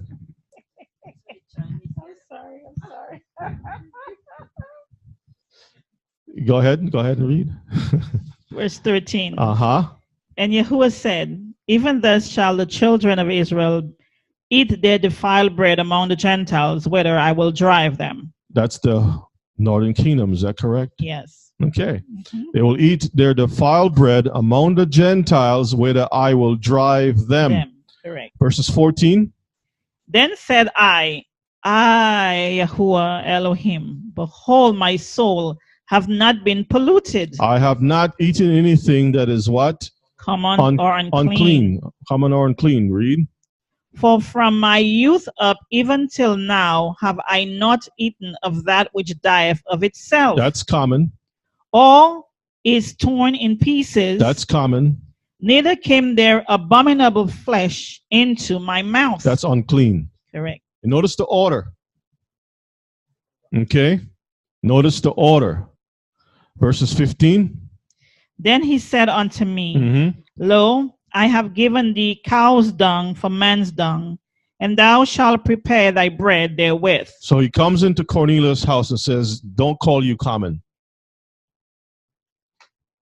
Don't call you common. Because he's an Israelite. Correct. This is a prophecy. Read on. Then he said unto me, Lo, I have given thee cow's dung for man's dung, Mhm. and thou shalt prepare thy bread therewith. Moreover, he said unto me, Son of man, behold, I will break the staff of bread in Jerusalem, Mhm. and they shall eat bread by weight and with care, and they shall drink water by measure and with astonishment, Mhm. that they may want bread and water and be astonished one with another and consume away for their iniquity. So this is a prophecy, a future situation Correct. with Israel being defiled, the northern Mhm. kingdom and the southern kingdom. Yes. But the emphasis was placed upon the northern kingdom Yes. as being really in a bad shape. Correct. Okay? And so here you have Peter now shows up, and Peter's saying, I'm not going to do this thing. Yes. And the prophet is saying, I'm not going to do it either. I've never done it. I'm not going to do it. Yes. Can you imagine a prophet looking at the creator and says, I'm not going to do it? Yes. You're the boss. You made me, but I ain't doing it. Yeah. You can kill me. Just kill me because I ain't put no pig in my mouth. Because I see something. Angel in a dream. And you're like, no, I ain't doing it. Yeah. Okay. Yes. But the Most High knows very well they're not going to eat it. It's about the prophecy. It's trying to tell you of the future because he knows very well they're not going to do that. You know, they're not going to go and just say, I'm going to eat that stuff. No. It's the He's same. tried them. It's the same. It's the same. Look, Peter right here.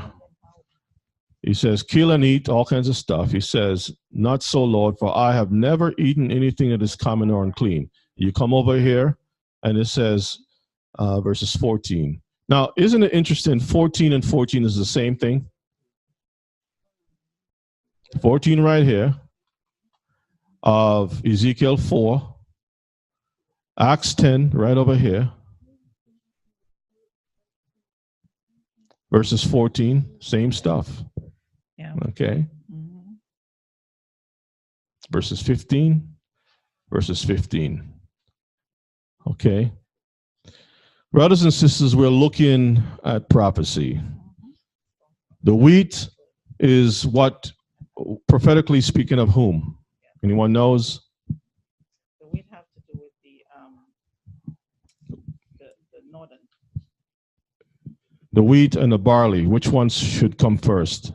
The barley should come The first. barley. That should be who? That should be. Which, if someone comes up first, they'll be the oldest, right? Oldest in the ground. So that will be the okay. So the wheat will be Judah, and the barley would be the northern kingdom family. The northern kingdom, okay? And there are other evidences in the Bible you can go to. Okay, so let's do this real quick. We're going to go back to our slides. We're going to look at, where is it? Time is going so fast, so let me pick up speed. Matthew 8, 5 to 13. Let's read this real quick, just to show for the record, to present in court, the three different Gospels or the good news, good tidings, so we can look at some interesting things here, okay? Mm-hmm. Let's read. And when Yeshua was entered into Capernaum, there came unto him a centurion beseeching him, and saying, Adonai, my servant lieth at home sick of the palsy, grievously tormented. And Yeshua said unto him, I will come and heal him. The centurion answered and said, Adonai, I am not worthy that thou shouldest come under my roof, but speak the word only, and my servant shall be healed. For I am a man under authority, having soldiers under me. And I say to this man, go, and he goeth, and to another, come, and he cometh. And to my servant, do this, and he doeth it. When Yeshua heard it, he marveled and said to them that followed, Verily I say unto you, I have not found so great faith, no, not in Israel. And I say unto you, that many shall come from the east and west, and shall sit down with Abraham and Isaac and Jacob in the kingdom of heaven. But the children of the kingdom shall be cast out into outer darkness. There shall be weeping and gnashing of teeth. And Yeshua said unto the centurion, Go your way, as thou hast believed, so be it done unto thee. And his servant was healed in the self same hour. And when Yeshua, I think that's all we That's need from it? there. Yeah. Okay. So we see in Matthew speaks about, I have not found so great faith, no, not in Israel, that many shall come from the east and west and shall sit down with Abraham, Isaac, and Jacob in the kingdom of heaven. Not the kingdom in heaven, right? Of heaven. But the children of the kingdom shall be cast out. Now, without going into all the details, family, we know that the examples is left with even Moses in the wilderness, that a lot of them didn't make it in because of what? Unbelief. And Hebrews chapter 4, I think it is, speaks about many didn't make it in because of unbelief. And the same thing is going to be repeated again. There are going to be a lot of Hebrews who is not going to make it in because they're, simply not doing what they're supposed to do. Okay? All right? They're not going to make it into the Father's kingdom. Let's put it that way.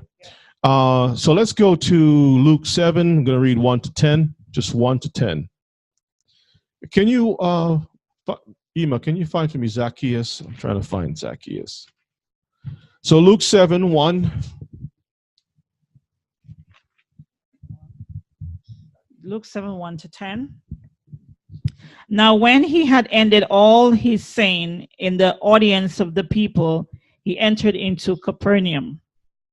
And a certain centurion servant who was there unto him was sick and ready to die.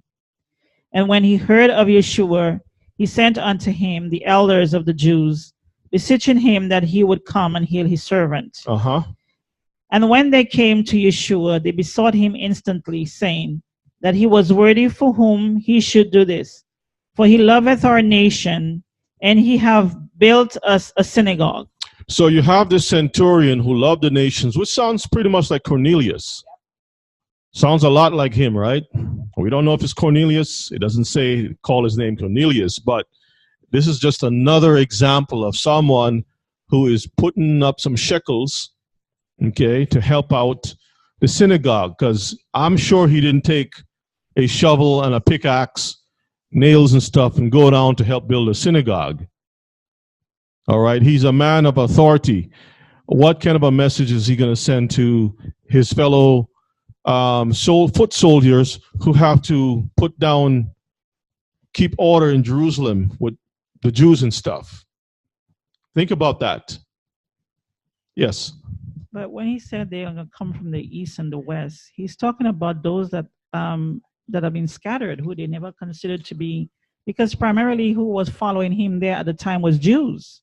Absolutely. Okay? And when he talked about they come from the east and the west, he's talking about those northern kingdom who were really gone off. And where are you going to find back. Where are you going to find that information? Right there. In the prophets. Correct. You got to go to the prophets. Okay. All right. Continue reading. Continue reading. Did you find Zacchaeus? Yeah. Okay. Go ahead. Verse 6. Yep. Then Yeshua went with them, and when he was now not far from the house, the centurion sent friends to him, saying unto him, Adonai, trouble not thyself, for I am not worthy that thou shouldest enter under my roof. Wherefore, neither thought I myself worthy to come unto thee, but say in a word, and my servant shall be healed. For I also am a man set under authority, having under me soldiers, and I say unto one, Go, and he goeth, and to another, Come, and he cometh, and to my servant, Do this, and he doeth it. And when Yeshua heard these words, he marveled at him, and turned him about, and said unto the people that followed him, I say unto you, I have not found so great faith, no, not in Israel. And they that were sent, returning to the house, found the servant whole that had been sick. Let's get one more to compare. Let's get John 4, 46 to 54. Yeah, we're going to examine that. Let's continue. John 4, 46 to 54. So you got this whole synagogue thing popping up. John 4:46 Yeah. to 54. You have the alms, you have all the stuff, Mishpachah. John Go- 4:46. So Yeshua came again into Cana of Galilee, where he made the water wine. And there was a certain nobleman whose son was sick at Capernaum. And when he heard that Yeshua was come out of Judea into Galilee, he went unto him and besought him that he would come down and heal his son, for he was at the point of death. It says a nobleman, doesn't say centurion, doesn't say a Roman, okay? Let's read on. Then said Yeshua unto him, Except he see signs and wonders, you will not believe. The nobleman said unto him, Sir. Now stop a minute. The signs and wonders, who was the ones always looking for signs and wonders? Huh? It's mentioned other places about Israelites, right? Yeah. Okay. Keep that in mind. It's there Because for a it says, reason. A wicked and adulterous generation seek after a lack after a sign, and there shall no sign be given them. We were customary, we were so accustomed to signs and stuff that we were always looking for signs. So there are little bits of clues in there. It's not, the light isn't so bright for us to really see it, but it's sufficient for us to know that something is only connecting to Israelites. It's like a dead battery, still a battery, still has a little something, but okay. From Egypt with the signs all the way through. Let's continue on. They also asked Moses for a sign. What sign we know that God is going to speak to you? You remember that? Yeah, always asking for signs and wonders. And remember, the prophet says, these children are for signs and wonders where? In Israel. In Israel. That's Jeremiah, what, 16 or something like that? Yeah. Okay, let's continue on. Verse 50. Uh-huh. Yeshua said unto him, Go thy way, thy son liveth. And the man believed the word of Yeshua, that Yeshua had spoken unto him, and he went his way. And as he was now going down, his servants met him and told him, saying, Thy son liveth. Then inquired he of them the hour when he began to amend. And they said unto him, Yesterday at the 7th hour the fever left him. Mm-hmm. So the father knew that it was at the same hour in the which Yeshua said unto him, Thy son liveth, and himself believed, and his whole house. This is again the second miracle that Yeshua did when he was come out of Judea into Galilee. Well, can we agree or conclude that the three things that we just read, the three passages, Matthew, Luke, and John, is all related, basically the same? They're all related. They So all were in Capernaum in Galilee. So this nobleman is definitely a centurion, but the language that has been used here, the signs and wonders, is as if that this nobleman is an Israelite. Okay? But not really accepted. Now let's prove a little something here. Well, let's go to Luke. Thanks, Ema, for finding that. Luke 19, and let's read something here. Because what we're going to do is just basically kind of share how Israel had kind of like this segregation type stuff going on. I don't like this group. I don't like these people here, because this is just an example, family. I don't want to deal with these people. Remember, they had no dealings with the Samaritans, but the Samaritans themselves says, our fathers dug this well, and we know that, salvation is of the Jews, meaning the southern kingdom, because the Most High declared, I'll keep a light burning, and that if you want to be accepted, you have to come down to Jerusalem to do the sacrifices. But they stayed in Dan, and they had this witchcraft going on up there and stuff. So they were cut off. So let's see, Luke chapter 19, let's read verses 1. Luke 19 and 1. Mm-hmm. And Yeshua entered and passed through Jericho. And behold, there was a man named Zacchaeus, which was the chief among the publicans, and he was rich. Mm-hmm.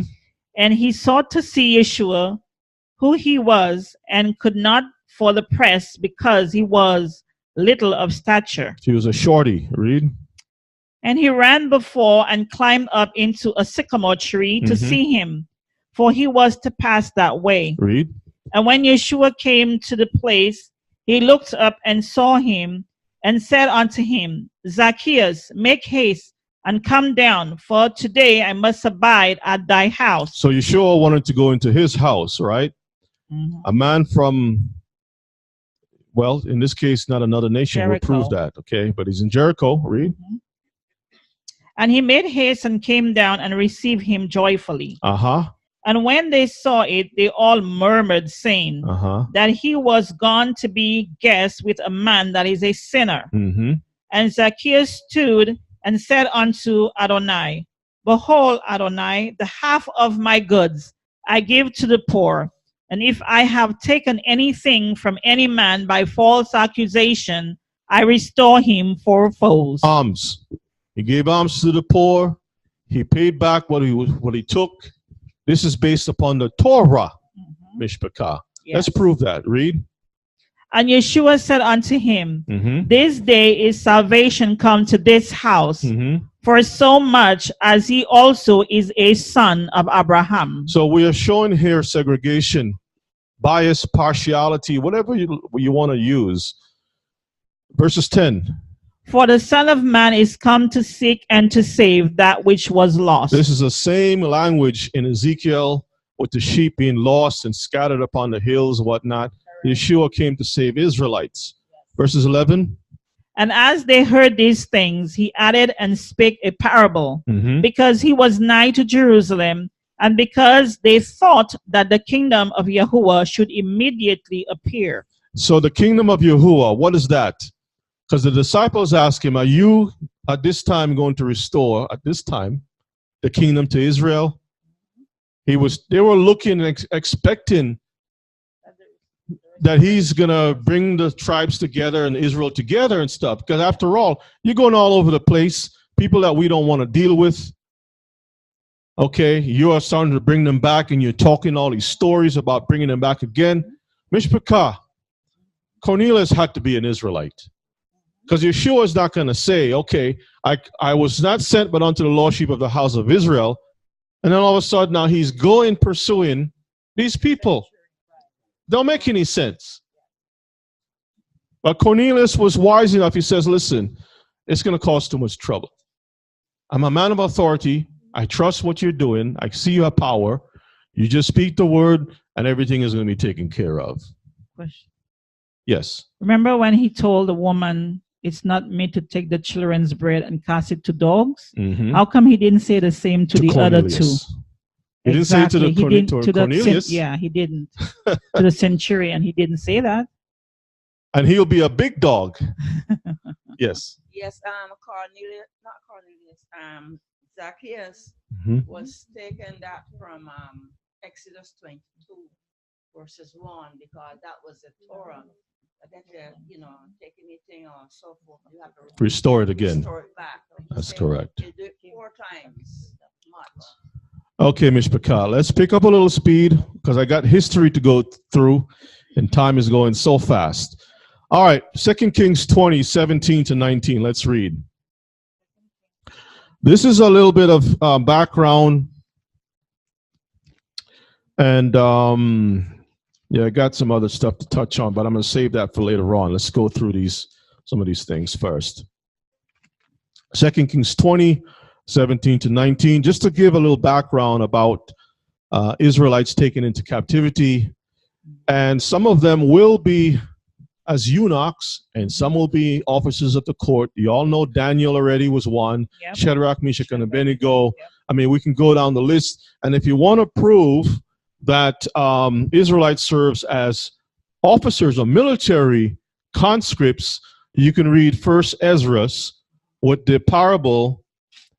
Zerubbabel, I think, was the one who got it right about women. He was speaking about wisdom at the time, yes. But he says the women, look at this girl is playing with the king's crown and stuff. Yeah. You can read First Ezra, and it talked about First Ezra 3. We'll go to that afterwards. Let's read 2 Kings first, 20. Yes. Yeah, something just came to my mind. Uh-huh. This mic is there. I just we were talking about here now. We found that the Hebrew boys. Don't forget.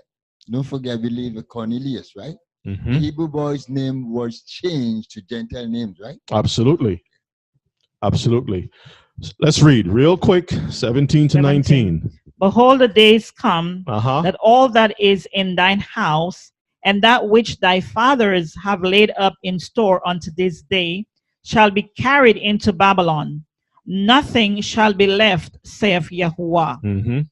And of thy sons that shall issue from thee, which thou shalt beget, shall they take away, and they shall be eunuchs in the palace of the king of Babylon.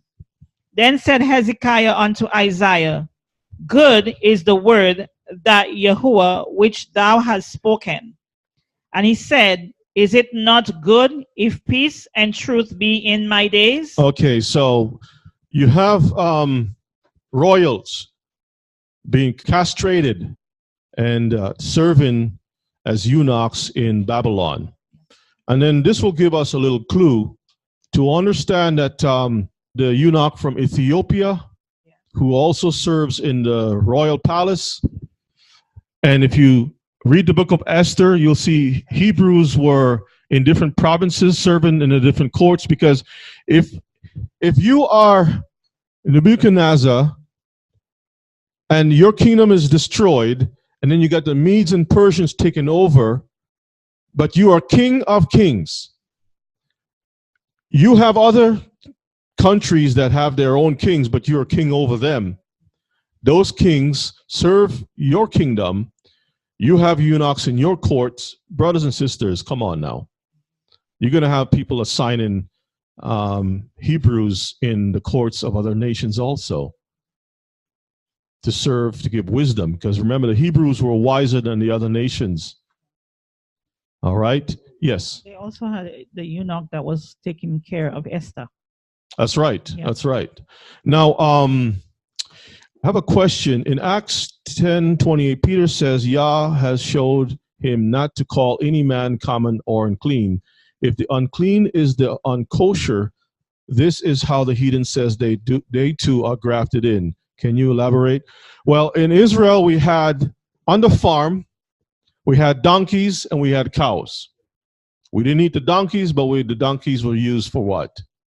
Beast of burdens. That's the answer right there.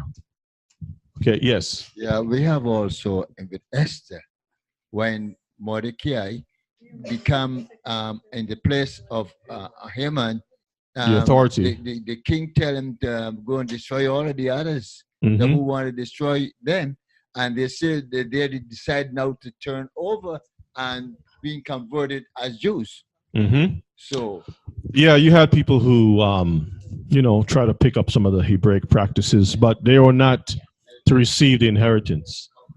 Yes. Yes, Abraham with his servant Eleazar. Eliezer, he saying he had all these camels. So he had camels on the land and he had cows. But the camels were as to carry things and so forth. Camels, You see? correct. But it ate the cows, but it didn't eat the camels. They didn't eat the camels. Yeah, Right. there's no camel stew. Right.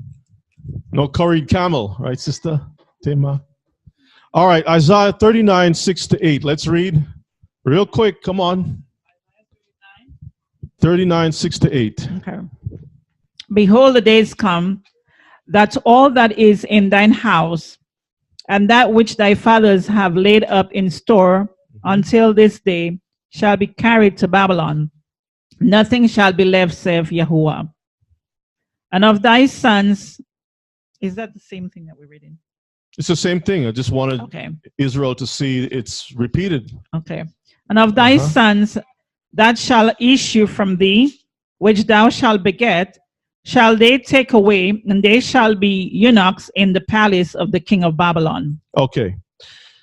That's all we need from that. When you read Jeremiah 52 from 1 to 26, you're going to see where I mentioned it before, the captain of Nebuchadnezzar's military had taken the majority of Israel into captivity.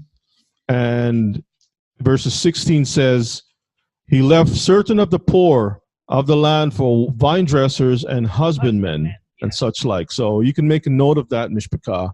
It all connects, all right? And you have other Israelites serving the Babylonians, all right? Okay, now let's go to Deuteronomy 23 and 18.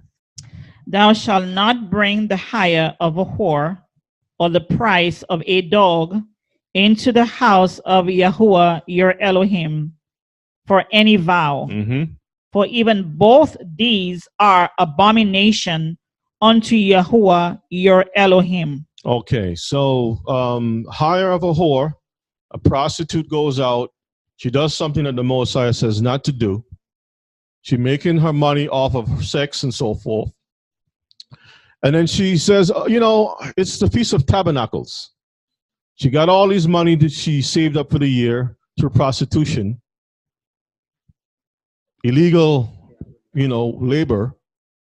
And then she brings it up to the house of the Most High, and I want to put my offering into the plate. That's forbidden, Mishpachah. And then you have the price of a dog. It's male prostitute. A man saying, I'm going to be a gigolo. Kevin, you shaking your head? Every night you're out there, toothless ladies are saying, jiggling, huh? Jiggling the lows. All right, so this is an abomination. I want y'all to think about that because the Torah is restricting us from taking illegal types of monies and bringing it into the temple, the sanctuary. So if Cornelius being noted as a heathen, swine, you name it, whatever it is that he's dealing with, however he makes his money, because the Romans, their money is something, how they get the money is through killing, all kinds of different ways, Elder. We can make a list. And then he says, I'm going to help out the Jews, Jewish people, whatever you want to call it, and I'm going to put some monies there. Unless he's helping them through the back door. Hey, Rabbi, come here a minute. Don't tell anybody anything, but here's a little purse. Here's some monies. You think that will be accepted? Eventually, somebody's going to see the rabbi through the back door while he's throwing the trash out, taking some bribes. And that rabbi will be strapped up, right? Yes. But the Jewish people over in Israel accepting money from everything and everyone. Well, in Israel, if the people were very strict to Yeshua, why is he going into this person's house? Don't you know what kind of a man he is? Do you know what kind of woman she is? If they were very strict about that, please consider, because even Peter himself says, I'm not going to go into that guy's house. I don't have no dealings with such people, okay? Because of who the background of Cornelius, all right? His trade. All right, family, let's look at a few things here. Let's go to 1 Maccabees 8 and 17. When Judas betrayed the Messiah Uh-huh. and sell him, the money that he received, remember what they did to that? That's a good one. They toss it out. Because the price of blood, and they wouldn't take it. The price of what? Blood. Oh, okay. Good, Elder. Thank you so much. When Judas took the monies that wasn't supposed to be, and then he want to bring it, he says, no, we can't take it back into the treasury. It's just not right. Okay. So Cornelius, being a man who has many men underneath him, killing Hebrews, crucifying people, and then you're going to bring this thing in. I don't think you'll be accepted like that. First Maccabees 8, and let's read verses 17, 8 and 17. Just a quick. 8 and 17? Yes, First Maccabees chapter 8 and 17. Okay. In consideration of these things, Judas chose Eupolymius, the son of John, the son of Achos, and Jason, the son of Eleazar, and sent them to Rome to make a league of amity and confederacy with them. Verses 18. And to entreat them that they would take the yoke from them, for they saw that the kingdom of the Grecians did oppress Israel with servitude. All right. What we just read is Judas, who was from the tribe of Levi, taking the role of rulers over the southern kingdom. Not Judah. Levi was now carrying the crown of rulership, okay? And they sent messengers to make deals with the Romans. This is how the Romans came into Israel. The Grecians was oppressing Israelites. The enemy of my enemy is my friend. So they went and made deals with Rome, hoping that Rome will have their back and to push the Grecians off of them. Okay? What I'm sharing with you all is that, historically speaking, we found ourselves involved in Roman affairs, and some of us was involved in Grecian affairs, and we can see that in First Maccabees. Let me go there real quick, just to make the points. First Maccabees, where it says that the verses 14. First Maccabees 1. We're going to read 11, and then we're going to let's read from 11 to 15. Okay. Okay. So let me get it up on the screen, just to make the record, Mishpachah, and then we're going to go into the histories to show proof of Hebrews who were centurions, Jews who were centurions in the Roman army during the same time period and thereafter, okay? Go ahead and read verses 11. In those days went there out of Israel wicked men who persuaded many, saying, let us go and make a covenant with the heathen that are round about us. For since we departed from them, we have had much sorrow. So this device pleased them well. Then certain of the people were so forward therein that they went to the king, who gave them license to do after the ordinances of the heathen. In Jamaica, we said too enough, right? Too enough, all right? Certain of the people were so forward, in other words, they were too enough forward, that they went to the king, who gave them license to be like the heathen. Mm-hmm. Verses 14. Whereupon they built a place of exercise at Jerusalem, according to the custom of the heathen. We call it gymnastics, the gym, Olympics. Read.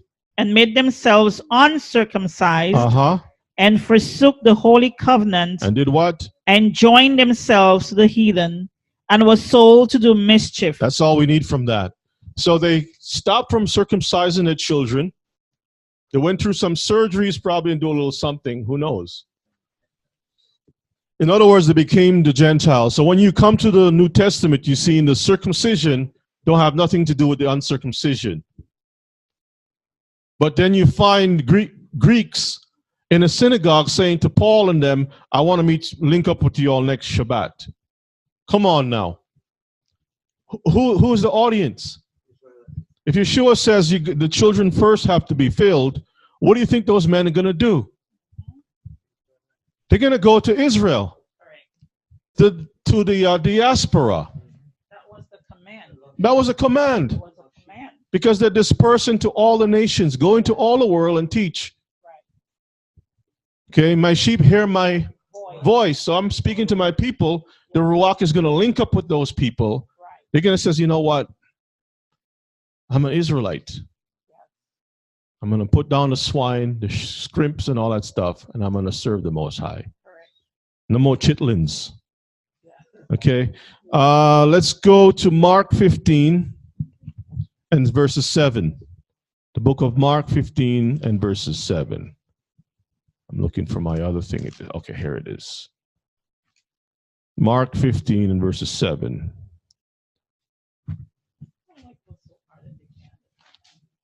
Well, because it's hard, because if you miss the first principle, if the Most High said through the prophets, I'm going to scatter the people, look for that scattering. If he says, I'm going to send my men to go and look for the scattered, look for that too. He's not going to send the Messiah or send anyone after that and do something totally different. If he says, I'm going to gather these people first, and then in my kingdom, I'm going to deal with the other nations. That's what he said, in my kingdom. When Solomon had declared this is going to be a place for all people, Israel was still one nation. Yes. And they had a place to come first. And there was a court for the Gentiles that was separate from the rest of Israel. And they came to that court of the Gentiles. This is when Shaul had brought someone who was suspected to be a Gentile to the temple. There was an uproar. Yes. Because there was a sign placed by the Corinthian gate. That's the gate, it's called Corinthian in the place, okay? You're going to die if you cross this area here. If you're a Gentile and you cross this area, it's death. The temple guard will kill you. So there was an uproar. How dare you bring in this uncircumcised guy over here? Yes. It was a problem. Okay? Yes. Yes. All right. Elder, you want to say something quick? The church tell you that when Christ died, everything changed. Mm-hmm. You know, he changed everything, so everybody's accepted. Come Well, as you are. that's not according to the scriptures. Now we're going to look at some freedom fighters. Yes, let me get your point. No, what I was saying is that when you listen to what even though you didn't read the scriptures, let's just say you're just a New Testament person, okay? And you read the scriptures and you have to listen to what Yeshua is telling you, what the instructions he gave them. Do not go to the Gentiles, only to the lost sheep of Israel. Mm-hmm. And then he said, I did not come but for the lost sheep of the house of Israel. And then he said again, let the children first be filled. I mean, that is just, you don't have to read too much after that. After that, I mean, come on. I mean, I don't care what pops up after that. If it doesn't fit into that thing, like the guy said, if the glove don't fit, you must do what? It don't fit. Stretch the glove all over. Still trying to catch OJ. Go ahead. But then he also said that he's going to send for fishers and hunters, and he's going to get you no matter where you hide in. So if he's going through the length to find you where you're hiding, understand that they're everywhere. Sarah, the people believe in Moby Dick, this guy chasing a white whale for the longest time. But they don't believe the scriptures about the Most High is going to chase his own people for the longest time. Let's go to Mark 15, and let's see what happened in the New Testament is nothing new. Okay? Right? Mark 15 and verses 7. Mark 15 and 7. Uh-huh. And there was one named Barabbas, which lay bound with him that had made insurrection with him, who had committed murder in the insurrection. So Barabbas was a freedom fighter. I know they want to have him as a murderer in the sense of a thief or whatever, one of those people. But Barabbas was a freedom fighter. He wanted to kill the Romans. They don't love the Romans like that. I'm just kind of showing you how Cornelius would have had to stay from the back, from the far away, do his job as a soldier, and try to keep a low profile in things. Okay? So let's look at Acts 5 and 35 now. Everybody's good so far? All right. Acts 5 and 35. Go ahead and read. Acts 5 and 35. And said unto them, Ye men of Israel, take heed to yourselves what you intend to do as touching these men. For before these days rose up Thaddeus, boasting himself to be somebody, to whom a number of men, about 400, joined themselves, who was slain. And all, as many as obeyed him, was scattered and brought to naught. 37. After this man rose up Judas of Galilee in the days of the taxing, and drew away much people after him. He also perished, and all, even as many as obeyed him, were dispersed. So these are all freedom fighters. And he says, don't follow these people. They want to do something that is different. They're going to pay the price for it. But I'm showing you examples of men who hated the Romans and other foreigners coming in and trying to take over and stuff. And we can go to First Maccabees verses First Maccabees chapter 2, and let us read verses 39 to verses 40 to 48. Okay, First Maccabees, yes. First Maccabees chapter 2. We're going to read verses 39. Now, this is important. Please make a note of it. For those who don't know, this will help you to understand the New Testament, the book of Acts, and also the Gospels. So verses 39, let's read from there. 2:39. Now when Matthias and his friends understood hereof, they mourned for them right sure. Matthias is the father for Judas Maccabee. Okay, he was a priest that fought against the heathen. Read. And one of them said to another, if we all do as our brethren have done, and fight not for our lives and laws against the heathen, they will now quickly root us out of the earth. Read. At that time, therefore, they decreed, saying, whosoever shall come to make battle with us on the Shabbat day, we will fight against him. Neither will we die all, as our brethren that were murdered in the secret places. Now, this is the part that you really need to make a note. Verses 42. Then came there unto him a company of Assyrians, who were mighty men of Israel, even all such as were voluntarily devoted unto the law. That word Hasidians is Hasidic, pious. You ever heard of Hased or Pharisees? So make a little note, Pharisee, right? Pharisee, men who are devout. This is why the Pharisees were all over the place checking to see who was doing what correctly or not. Okay? The only reasons why the Pharisees didn't kill people directly, because Rome didn't allow it. But once the Levites were in charge, they had free range. You break the law, you're going to die. Let's read verses 43 now. Also, all they that fled for persecution joined themselves unto them, and were a stay unto them. Read. So they joined their forces and smote sinful men in their anger and wicked men in their wrath. But the rest fled to the heathen for succor. For security. So the Pharisees, this is where the Pharisees first started, Mishpachah. And they continue as a power all the way through. So they joined league with the Levites, and they said, we're going to kill these people who don't keep the law. And that's exactly what they did. Like Bob said, chase those crazy bald heads out of town. All right, let's continue on. Then Matthias and his friends went round about and pulled down the altars. And what children whatsoever they found wherein the coast of Israel uncircumcised, those they circumcised violently. They pursued also after the proud men, and the work prospered in their hands. That's the other Hebrews who were proud and doing wicked things. Read.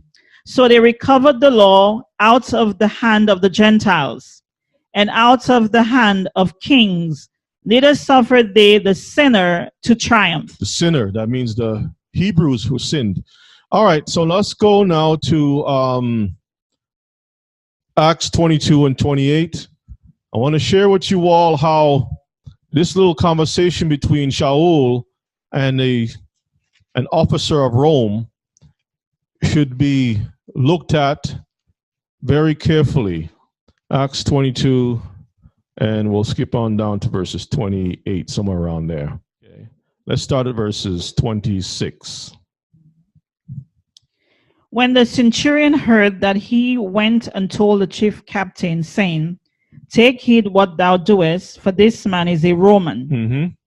Then the chief captain came and said unto him, tell me, art thou a Roman? He said, yea. And the chief captain answered, with a great sum obtain I this freedom. And Paul said, but I was freeborn. Then straightway they departed from him, which should have examined him. And the chief captain also was afraid after he knew that he was a Roman, and because he had bound him. All right. So it is possible for Hebrews to either be born into a country and be Roman citizens, bound by the laws of Rome, have dual citizenship. You're a Hebrew living in Rome, you're a Roman citizen. But you're not a Gentile. Now, if Paul didn't keep the traditions of the fathers, the law and stuff like that, he would be called a Gentile. Okay? Okay, so we already know about the word for price, gift, hire, reward. It's something that's an abomination to the Most High. We're not supposed to take things that were used to do evil and bring that into the temple. You got Strong's H868 and Strong's H4242, which is wages or reward for labor.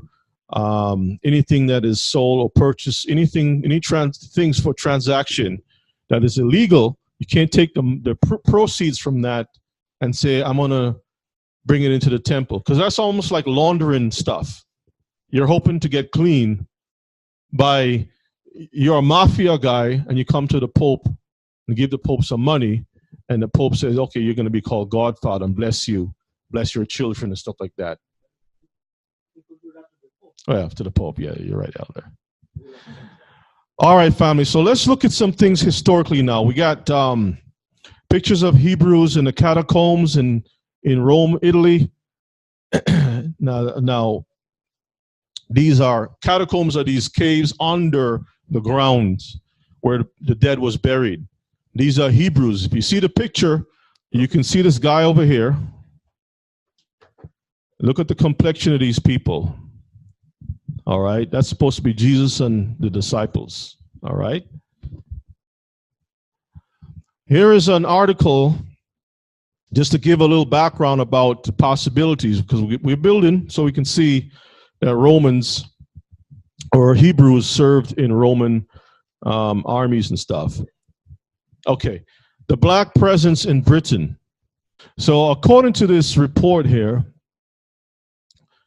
Archaeology of Black Britain. I'm just going to read a few things here. Most celebrated example of black Romans in Britain is a case of Roman military garrison at the fort of Burgh by Sands on Hadrian's Wall in Cumbria. A 4th century inscription tells us that the Roman auxiliary unit Numerus Marorium Aurelian Norium was stationed at Abavala, modern-day Burgh by Sands. This unit had been mustered in by the Roman province in Mauritania in North Africa, modern Morocco. So there's some history here showing that this garrison, of course, came from northern part of Africa. I'm just going to read the highlights here. Let me see. Make it a little too big. Okay, so we got it squeezed in. It is often forgotten that Rome's African provinces were some of its most important, and it has been suggested that there may have been a black Roman emperor, Septimus Severus. There are, in fact, several inscriptions found in Britain that mentions the emperor Septimus Severus. It is generally accepted that Septimus was born in Numidia, also in North Africa, and there is the possibility that the unit Numerus, you know the name of that, was brought to Britain around AD 193 to 211. What century is that? That's around, this is after the death of Christ, somewhere a little bit after the 1st century, right? Okay. It was recently suggested that African DNA might be found to be present in the local populations near to Hadrian's Wall, for instance, in Burgh by Sands. Okay, so let's go back to Cornelius here. So this is giving us some evidence. Oops, some evidence that there were Hebrews. There were Hebrews, family, or people of color, let's put it that way, over in that neck of the woods in England area, Great Britain. Now, this is an article of importance. I'm going to pull it up. African origins of Roman York's rich lady with the ivory bangle. And we're going to start to make these connections here, where you're going to see that when they found these people and they start to dig into it, you're going to see the connection. They say North Africa, but then you're going to see how it ties back into Israel, okay? The Guardian newspapers, African origin of York, Roman York's rich lady with the ivory bangle. Okay, so in the report, it says the woman was of black African ancestry, according to the her skeleton when it did the autopsy, I guess. Okay. The Roman population may have had more diverse origins than the city has now. They're acknowledging all of that stuff too. The authors point out that Roman North Africa was noted for its mixed populations with Phoenician, Berber, and Mediterranean, what does it say? Influence. Keep that in mind. That's that whole Israelite sections where the diaspora of Israelites dwelt. Okay? All right. So the color, she's dark skinned. Where she came from was that region. When they found a piece of her carving of jewelry, it says on it, the inscription says, "Hail, sister, may you live in God," suggesting she may have been a Christian. Well, remember, the label of Christians was applied to Hebrews who were dispersed in different places. Remember that, right? Okay. All right. It says, the authors comment, the case of the ivory bangle lady contradicts assumptions that may derive from more recent historical experience, namely that immigrants are low status and male, and that African individuals are likely to have been slaves. Instead, it is clear that both women and children moved across the empire often associated with what? The military. Do you all see that? Okay, the military. So we're building a case to show that more than likely our people were in the military. Okay, let me see what else we want. Let me close this out. All right, let's go back to our next piece. Sextus Julius Africanus. This is from Wikipedia. So you have this guy by the name of Sextus Julius Africanus, which also connects to the same lady, bangle lady, which we're going to look at shortly. They said he was a Christian traveler and historian of the late 2nd and early 3rd centuries. He is important chiefly because of his influence on Eusebius. All right, now let me scroll down just a little bit. Julius called himself a native of where? They call him Africanus. Okay, but he's a native to where? Jerusalem, which some scholars consider to be his what? Birthplace, Mishpachah, and lived at the neighboring Emmaus. Remember the road to Emmaus where Yeshua walked? The man had to be a Hebrew. Okay. His chronicle indicates his familiarity with the topography of historic Judea. So he was very acquainted with Israel. Let me see what else you want. Okay, so it says he knew Greek, in which language he wrote, Latin, and what's the next one? Hebrew. You all see that? Then they also assert that Julius must have been a priest himself. Okay, so all of these little pieces here is giving us information about the background. It says Africanus wrote this book about 5 volumes about the creation, about Yeshua, about all these different things. All right, and y'all can pull it up too and check it out. and get some more information on that. It says, reconciling the apparent discrepancy between Matthew and Luke in the genealogy of Christ by a reference to the Jewish law of levirate marriage, which compelled a man to marry the widow of a deceased brother if the latter died without issue. His terse and pertinent letter to Origen impugning the authority of the part of the book of Daniel that tells the story of Susanna, and Origen's wordy and uncritical answer are both extant.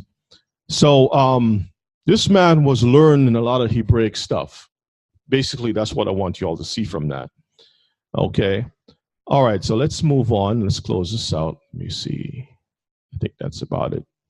He wrote some stuff about Daniel chapter 8, the 70 week and all that stuff, the lunar years and all that good stuff. Okay, so let's close this out. So over here, this is a website y'all can go to. The link is on the bottom here. And this is something set up in England where people can go to and learn the history, the early history of many so-called black people that lived in during the time of the Roman Empire in England. And so they call this lady Julia Tertia III. My name is Julia Tertia, but they call me Tertia. I don't know if it's Tertia or Tertia. One of my illustrious ancestors on my mother's side was Sextus Julius Africanus. So they're digging up all this information, this history about this lady here, connecting her back to the same guy we just read about that was born in Jerusalem, spoke Hebrew, was writing things according to the scriptures, and keeping these records about Hebraic stuff, even about the Messiah himself. What does that tell you, Mishpachah? You're all Israelites. Okay? You're all Hebrews. Let me see what else we want. Okay, so let's move on now. Now, I gave you the pamphlet. I'm going to read from that. This is a very important thing we're going to look at. This is from the Purdue University Press. Let me pull it up. It's called The Sons of Israel, and we're going to spend a little time in this.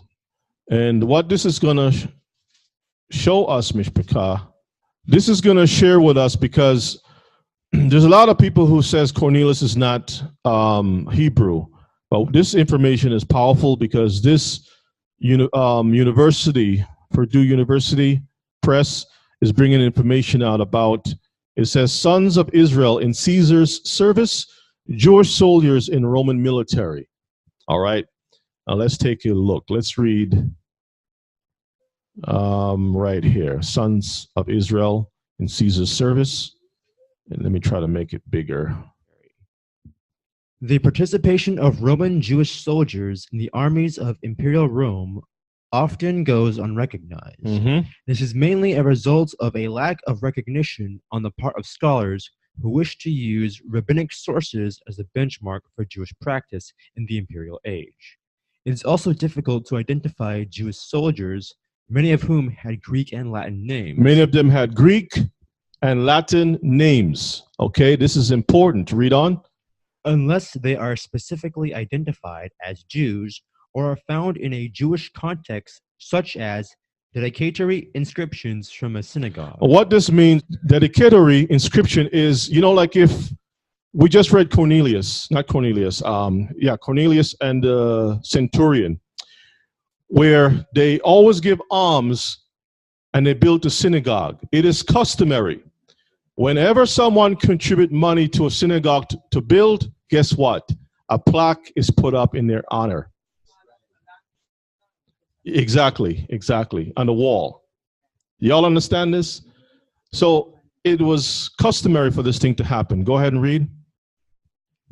Nonetheless, by using a variety of sources from the period, it is possible to appreciate the depth and breadth of Jewish service in the Roman legions from the time of Caesar down to the early 5th century. Mm-hmm. There are Jews who served as simple foot soldiers, influential generals like Tiberius Julius Alexander, and Jewish military units such as the Regi Emenesi Edue. Mm-hmm. Reggie.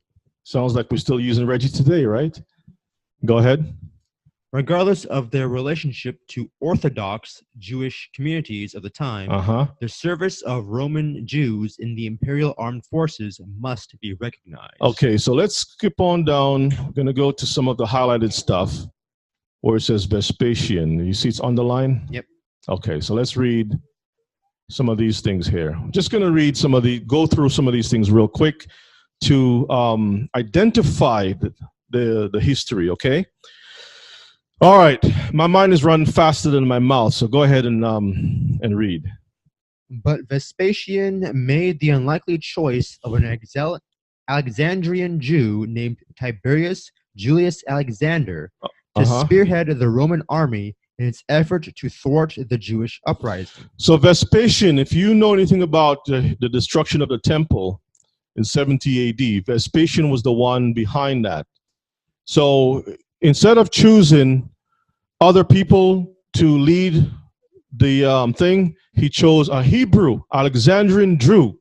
Alexandria is in Egypt, okay, to spearhead the fight against the uprising. Go ahead and read.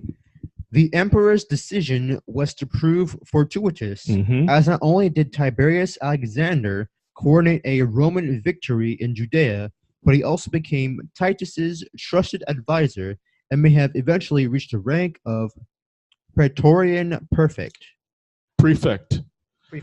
So this is a high-ranking military position. This Jew was so good that he rose up into the ranks. Y'all see that?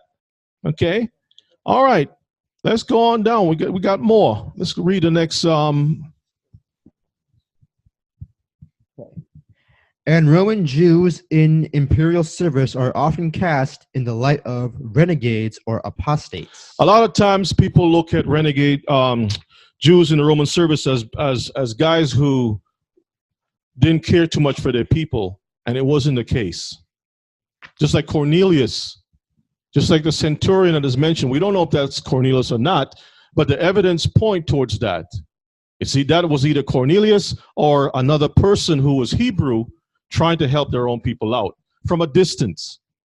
Okay? Let's go to our next underlined stuff. And Tiberius Julius Alexander is often recast as an apostate, even when it is acknowledged that there is no evidence of this fact. Okay, the next one is the dearth of inscriptions and manuscripts specifically addressing Jews in the Roman military, the inability to recognize Jews with Greek or Latin names unless they are identified as such, and the tendency of many scholars to rely on rabbinic works in order to reconstitute normal Jewish practices in the Roman world. So people ignore other information and they're just basing it on the rabbis, because understand something, the rabbis is not going to write anything good about Jews who serve in Roman places, because basically you are what? An outcast. How dare you consider yourself a Hebrew and serve Rome? Okay. Yes, Elder. Remember Moses. When Moses was brought up, when the time come, he refused, right? Mm-hmm. He refused to serve in Egyptian. He decides to follow where he was His family. ancestors. His family. All right, let's read this this part here. Claiming that Jewish practice in the imperial period encompassed a broad range of religious activity, from the orthodoxy of the rabbinic academies to the syncretism of Jews who had Latin names and employed pagan motifs in synagogal decoration. So some of the Hebrews also bring their stuff into the synagogues. That's why when they excavate some of the ruins up in Galilee area, the synagogues, You've seen all these calendars with pagan symbols, you know, Pisces and all kinds of stuff in there because of the influence of the Greek and the Romans, all right? Hebrews who were doing these things. Go ahead. With these facts in mind, Uh-huh. the prospect of active Jewish participation in the military becomes tangible. All right, let's move on to our next part here. By the time of Caesar, Jews could already reflect on an illustrious 300-year history of armed service in Persia and the Hellenic East. So in Persia we served, and also with the Greeks we served. We already read that, okay, in the Maccabees. Go ahead. Not to mention the military exploits of the Hasmonean dynasty in the Jewish state proper. That's the Maccabees, okay, read. Throughout the Ptolemaic period, Jews served in every capacity in the Egyptian army. There were military colonies at Elephantine, border guards at Pelusium, and reservists in the Epigony. Queen Cleopatra III's top military commanders were both Jews. Chelcias and Ananias, the sons of the legendary high priest Onias of Heliopolis. Okay, let's go. Let's go. Right over here, the next one. To this effect, 500 Jewish horsemen from Mesopotamia were settled at Battania under the leadership of a captain named Zamaris. Okay.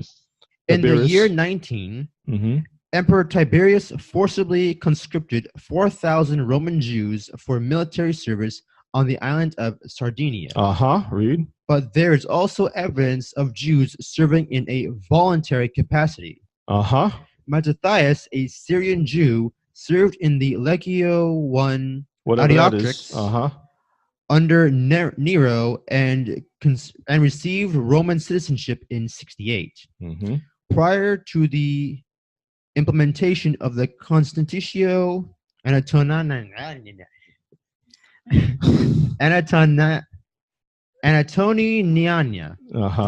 That's why you're going to read it and not me. In 211, military service was one of the few ways that Jews could achieve Roman citizenship. So military service, if you want to become a citizen, that was one way to come in, to get the benefits. Same thing today, right, Kifa? Let's go to our next reading. We're going to see the centurion. Don't worry, it's coming up. Tiberius Julius Alexander, the Egyptian Jew who was destined to become one of the most powerful personas in the empire, was born in the year 16 in Alexandria. Tiberius's uncle was none other than the famous philosopher Philo. Who? Philo. Philo. And Philo was around with Josephus. And Philo and Josephus were around when Peter and them was doing their business. So it's around the same period. We had people who were involved in the Roman Empire, in the military, during that same time. They were all contemporaries, Mishpachah. Yes, Philo was from the tribe of Levi. Okay. Go ahead and read. Tiberius's family had received Roman citizenship during the reign of Augustus and expected their children to assume important posts in the imperial administration. See that? So if your people, your children are serving in the Roman government, how do you think the other Hebrews is going to feel about you? They're not going to like you so much. Okay, read on. Their father eschewed a standard Jewish education and instead had his children tutored in the classics. Once the boys reached manhood, Alexander Lysimachus, arranged for his sons to enter disparate fields in Roman imperial service. Marcus would become influential in the family's native city of Alexandria and eventually married Princess Bernice, the daughter of King Agrippa I. Where do you find that? In Acts. Where? In the book of The Acts. Book of Acts. Yeah. Book of Acts. So we're reading history showing how everything is tied in, Mishpachah. Y'all see that? Yeah. Okay, all right. Go ahead and read. Meanwhile, Tiberius began his illustrious career in the Roman army, where his leadership skills and family connections allowed him to secure the post of governor of the Thebaid in 42. Mm-hmm. Tiberius's success in this position prompted Emperor Claudius to appoint him procurator of Judea 4 years later. All right, and they looked at him as a turncoat. You see, you have it in yellow. A turncoat. That's a Benedict Arnold or Uncle Tom. All right, Uncle Tom. Let's read the next Tiberius Alexander. Okay. Many of his core legionists. Where are you? Just skip on down. Tiberius right over here. Oh, okay. Tiberius Alexander left his station in Judea in 48, and by 63, he had risen to become one of the highest-ranking officers in the Eastern Army, a member of Corbulo's general staff. All right, let's skip on down. We're just picking a few things here, Ms. Picard. There's a lot of stuff, and we don't want the brethren to fall off the deck, okay? I don't have the miracles in me as yet, Ms. Picard, to raise anybody from the dead. But pray for your little brother, perhaps. Tiberius Alexander, go ahead. Tiberius Alexander seemed to maintain some of his religious sensibilities during the last days of the war. Do y'all see that? You have a guy who was serving very well to put down his own people in the Roman military, but later on he woke up. Sensibility, that means coming to your senses. Is that correct? Help me out. I'm not that smart. Sensibility during the last days of the war. Does that make sense? Sensibility? He's come to his senses. Read on. Josephus. Josephus states that in the final moments of the siege of Jerusalem, both Tiberius and Titus desperately tried to avert the burning of the temple. Read. Tiberius Alexander returned to Rome with Titus and, according to an Egyptian papyrus, was eventually appointed to the post of Praetorian prefect. That's a high rank, Mishpachah. All right, let's read over here.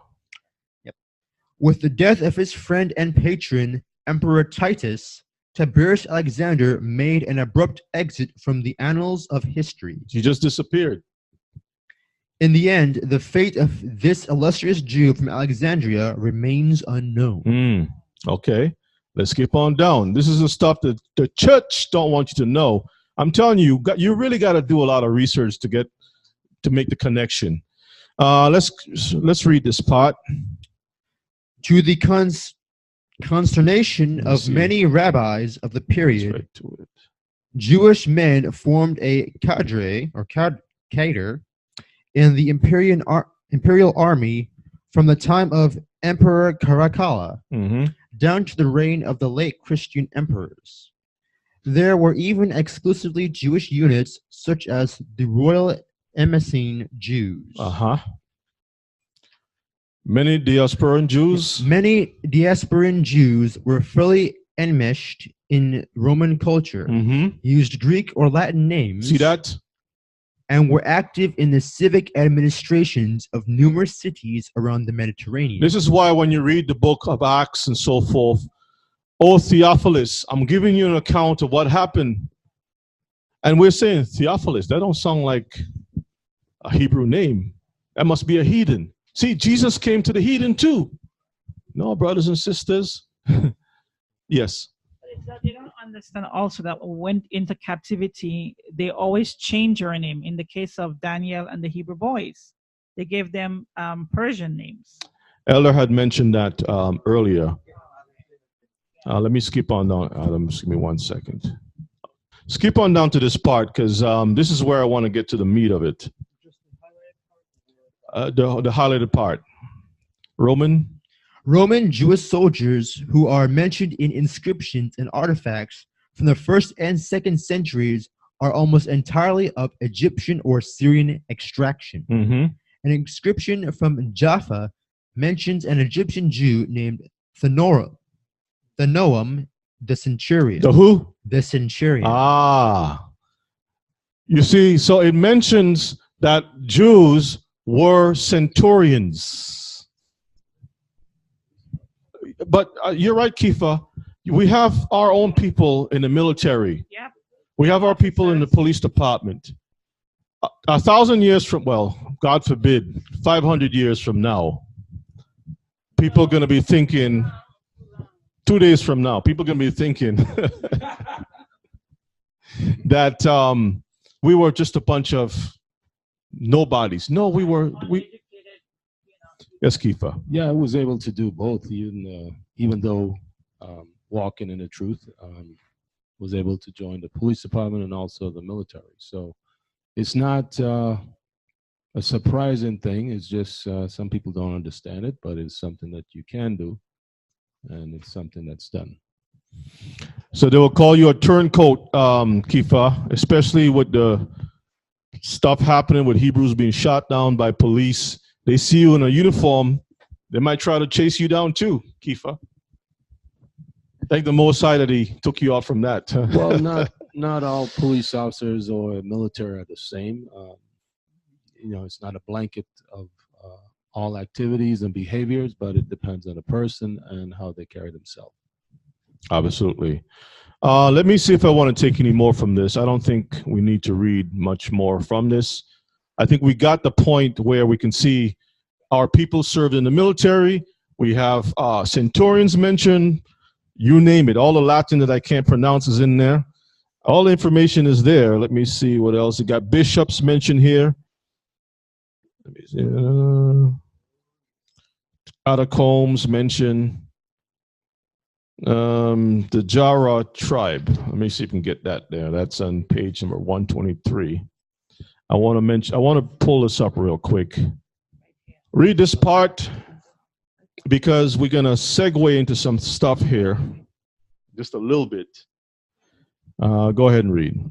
The famous Rabbi Simeon ben Lachish was a foot soldier in the Limitani before he retired to more scholarly pursuits. So you have a rabbi who was a foot soldier, a grunt, right?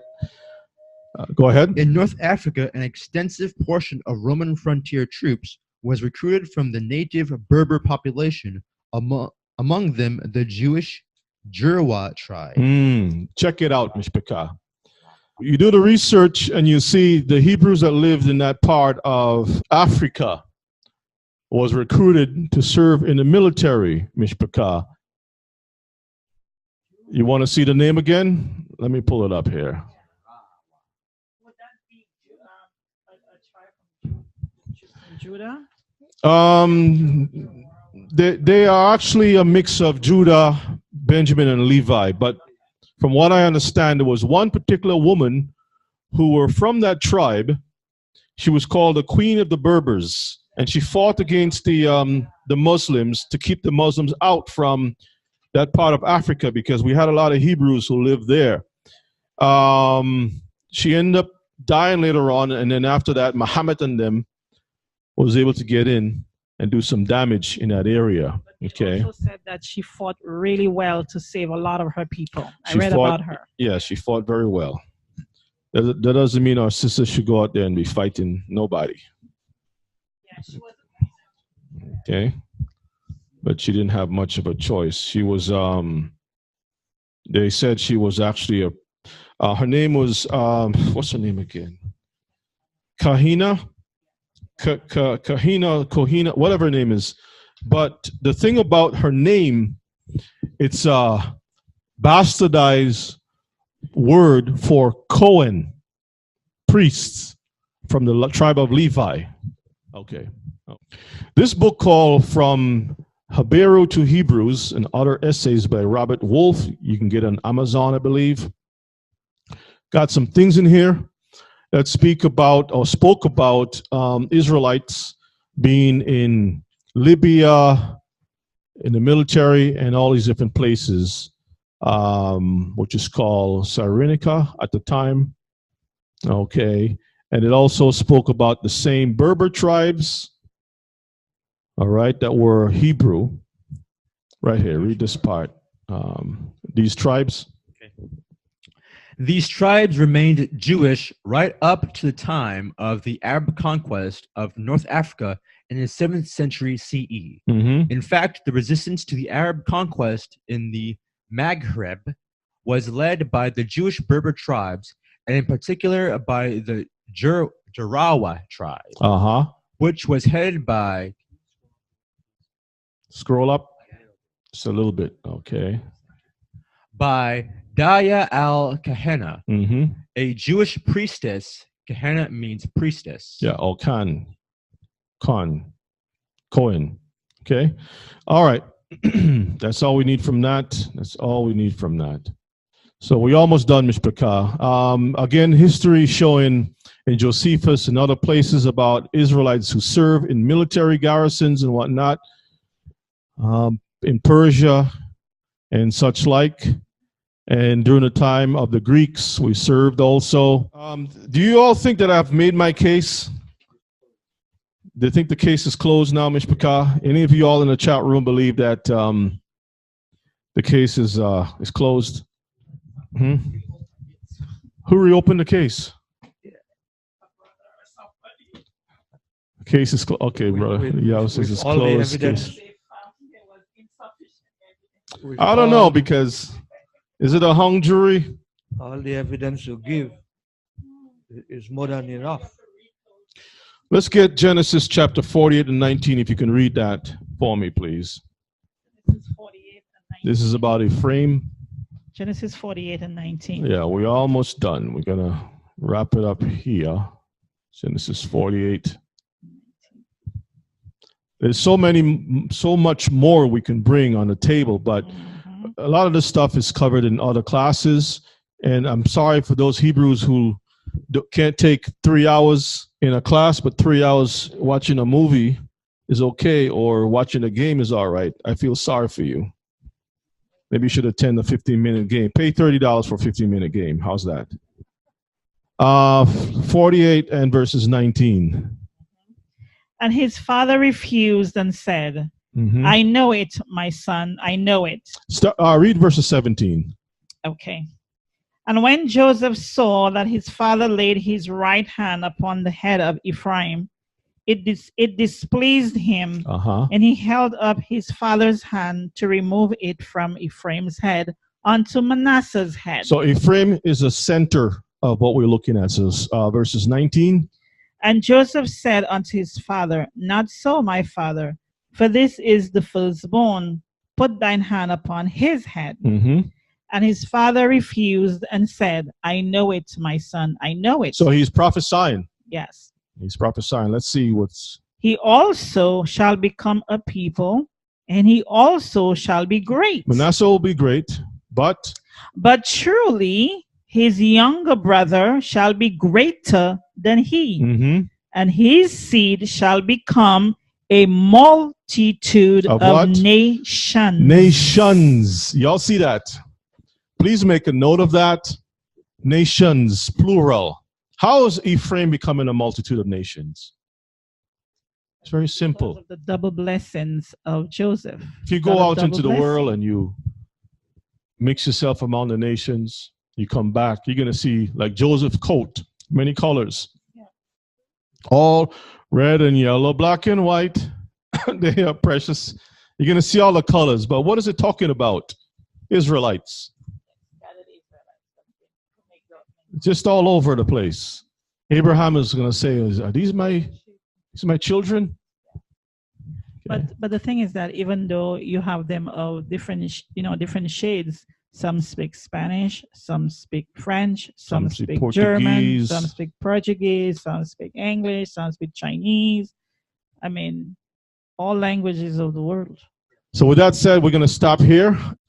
Let's all face towards Jerusalem and ask the Most High to bless each and every one of us. Heavenly Father, we want to thank you once again to be in your presence, to offer thanks and praise to thee. We thank you for the word of encouragement. We ask you, Lord, to help each heart to continue to trust thee and to live a life that is worthy in thy presence. Bless the food, bless the offering, bless those who don't have, provide for those who don't have, and help them likewise to be in your presence, to give you praise and thanks. Again, we ask for your blessing to continue in our hearts, because we do ask it in your wonderful name, I pray. Amen.